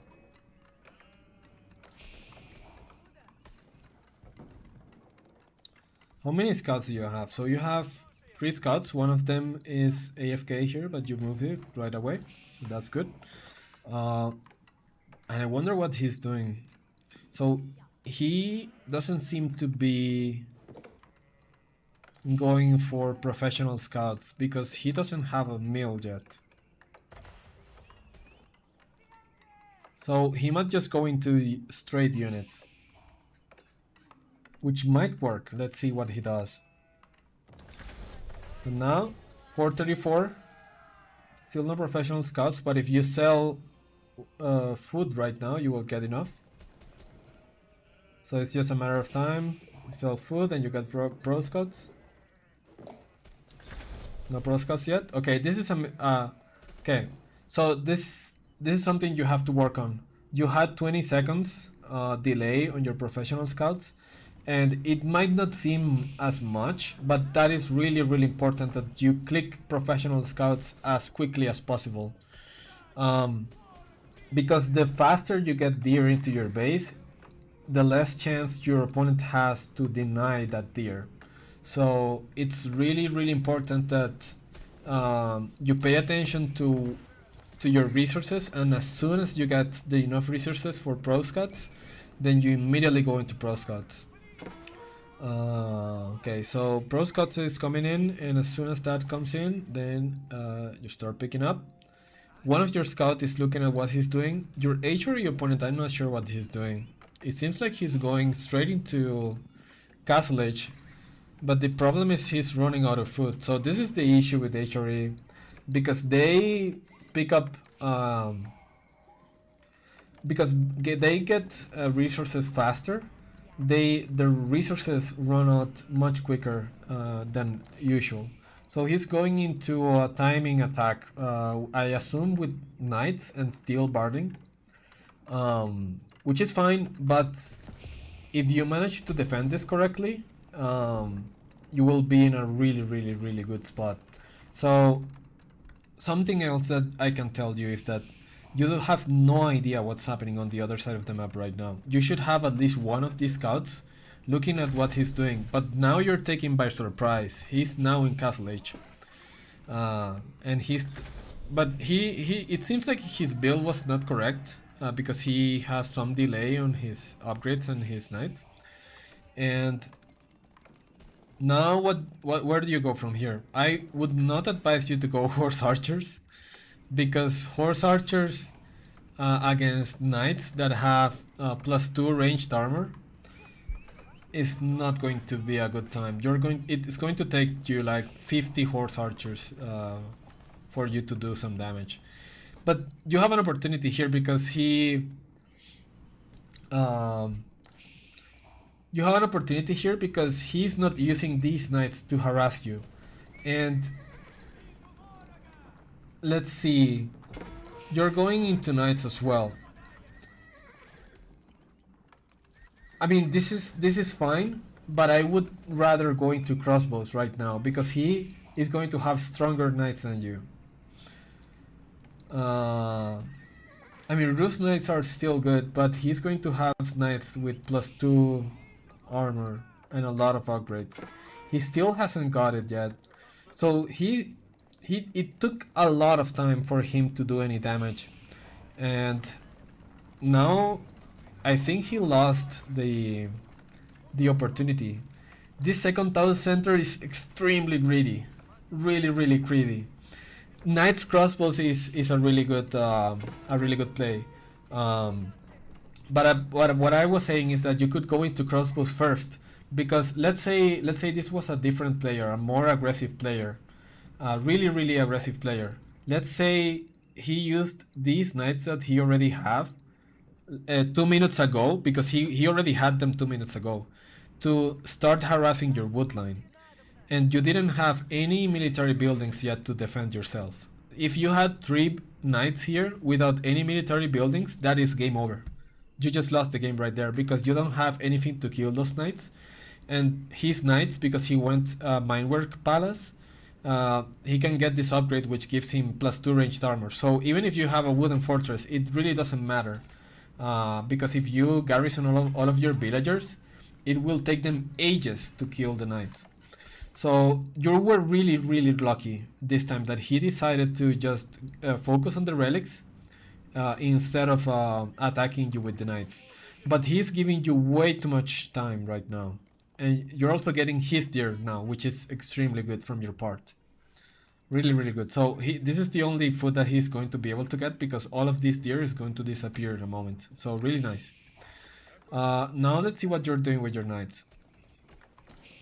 At this point, okay, the reason why I say crossbows is because what is the strong point of HRE in Castle Age? Their strong point, especially with Minework Palace, is knights and men at arms. So having crossbows counters both of his stronger units. Now he decides to raid, but I think this is too late. I mean, it is still, he's still going to do a lot of damage, but this raid could have been here like 5 minutes ago, or at least 3 minutes ago. This is what I'm talking about. He has steel barding now, and the arrows are not dealing any damage. He could have A moved here, and it wouldn't have mattered. Instead, he's giving way too much respect to your units, and he could also kill your knight. I think it's because he is distracted with this raid. This is a really, really good raid. But your knights do not have plus ranged armor. He already have plus 3 ranged armor, and your knights have 0. So your dives are not going to be as effective. So this is why I said this is why I said crossbows would be much better. He is respecting you too much. Like he could have been winning these fights, but this is why I said crossbows would have been better than knights, because your knights are dealing moderately well against his knights. But if you had crossbows, then he cannot dive. He cannot dive your base. Now, if you have issues following his army, you could also do a really nice wall here. Let's say, for example, here, and then the only place you have to worry about is in the front of your base or on this side. So try to implement walls also as well. But it seems like you're building wooden fortresses as you move out to the outer resources. So this is really important. This is a very good play from you. Now, these knights, they're focused on defending right now. But now that he went back, you could take this opportunity to start raiding. And you already know his only food source is here, because you took all of his deer. So the only place that he would be is here. So this is how you know. Instead, you're deciding to attack, and this is not the correct play. You should be using the knights to raid his food sources. And it seems like he got 5 relics. Yeah, 5 relics. So you're in a bit of trouble here. But let's see how you handle this. It seems like he is not producing as many units as I would like him to. Instead, he went for second TC. So this is an opportunity for you. This gives you a lot of time to react, because this second TC is very costly and it prevents him from making more units. So if he didn't have the second TC, he would have had way more units that would have destroyed this army wall. Instead, he's giving you a lot of space to boom. And right now, your resources should be much better. Yeah, look at that. You're already 2,000 resources, because you have all the deer in the map. And you even have all of these deer. So he gave you way too much space. Nice pickup there. And you're using the knights correctly. So you're actually doing what I told you. Which is using, okay, so this was a mistake, but the idea was good. Use the knights to get the attention of his army, and if he doesn't clear your knights, then you clear his whole base. So raiding with knights this way is amazing, but you need to keep these knights alive. You need to pay attention to these knights, and if you don't have time to micro these knights, what I do most commonly is that I take those group of knights and then I just shift click them towards the corner of the maps, so they just keep moving. And if my opponent is chasing the knights, he's just wasting time. And you don't have to micro the knights, you just have to shift click them and run for it. So +3 attack will shred. Yeah, that is really true. So if he had +3 ranged armor, that would be pretty good. But yeah, too early in the game probably isn't feasible. So now the issue that the HRE opponent is having is that he doesn't have enough food to produce units. Meanwhile, you have all the deer in the map.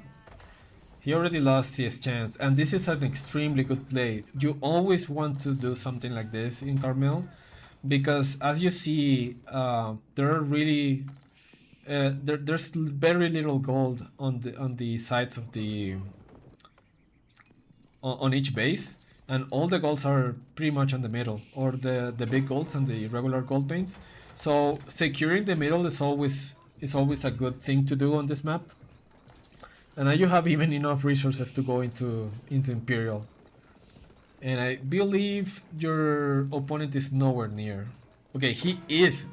Wow, he has 5,000 gold in the bank. So yeah, I think these raids are doing a lot of work, and this was a really good decision.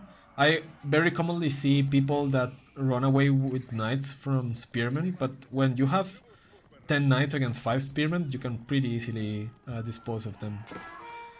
Now he's worried about the knights and he's starting to produce a lot of spearmen. But you're dealing with them pretty effectively, and now you go into castle, into Imperial. But yeah, this is also something that you need to pay attention to. You just lost 12 knights there, which is like almost 2,000 resources or more. So try to be more conscious of this. If you don't want to micro your knights, just shift click them through the map and they will be safe. Okay, horse archers. Okay, I think you went horse archers because you saw that he had spearmen, but horse archers actually do not do bonus damage against spearmen, as you see here. You could just go straight into archers, and archers would be much better. They are they are less expensive, and you can mass them much more quicker than horse archers. Horse archers take 17 seconds to produce, and archers only 11. So yeah, just a bit of a tip there. It was for mobility. Yeah, I mean, horse archers are definitely better for mobility, but right now you don't need mobility. Right now what you need is to secure the center of the map and to kill his army, so you can just later win. You already have mobility with the knights, so yeah. But still, you did see the threat of the spearman, and you changed into a different unit. So that was still a pretty good play. And horse archers in Imperial, if you upgrade them, they are extremely strong. Really nice charge. I think you cancelled it, so you didn't get piked there. But yeah, this is already GG. You're in Imperial, and your opponent doesn't have he's floating 7,000 gold, which is amazing. So yeah, I think it was amazing. A pretty good match. Just the recommendations that I would give you: when you go for professional scouts, use one scout to keep looking at what your enemy is doing, because at the beginning you didn't see that he was going for fast castle, and if he was a different player, he could have won the game right there just by rallying knights into your town center. Because you didn't have any single unit to defend against the early knights, against the castle age knights, sorry. So he also had a couple of opportunities there where he could have just taken his units and rallied them to your to your base, and that would have been GG. So yeah, recommendations that I would give you is use one of your scouts to keep looking around the base. So you can see what's happening on the other side of the map. So if you see that he's going fast castle, then you will need to expect knights coming your way. So if you see that, then you make barracks and you defend yourself with spearmen, or if you're already in castle age, you defend yourself with crossbows. And yeah, so making better decisions is really is easier if you have a scout just looking at the enemy base. And yeah, that's pretty much it. That was a really nice game. The only thing is that I would advise you to also take a little bit more attention to the relics when you're against HRE. He had 5 relics, so that's why he had 7,000 gold in the bank. But he, fortunately for you, he didn't have the macro to expend that gold. So yeah, pretty good game, man. So yeah. Okay, so that is everything I got for you guys today. I gotta go to work, so let's actually raid somebody. Thank you so much. I'll review again your videos. Hey man, thank you. That I really appreciate that, guys. So just for being here, that's more than enough.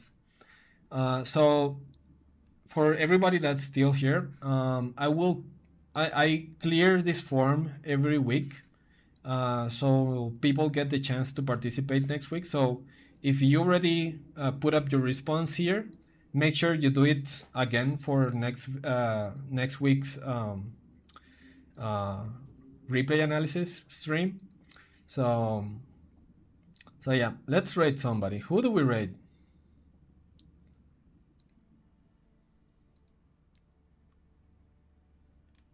Who do you guys want me to rate? Hey, thanks for that sub, Groot. I appreciate that a lot.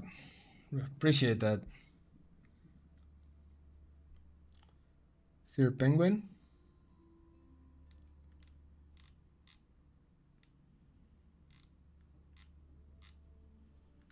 How do I filter here? Let's see. Age of Empires 4. Hey man, no problem, no problem. Okay, let's raid.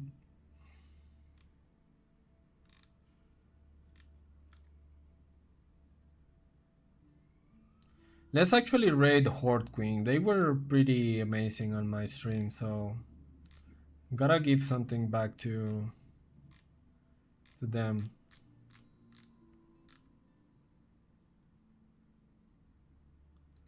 All right.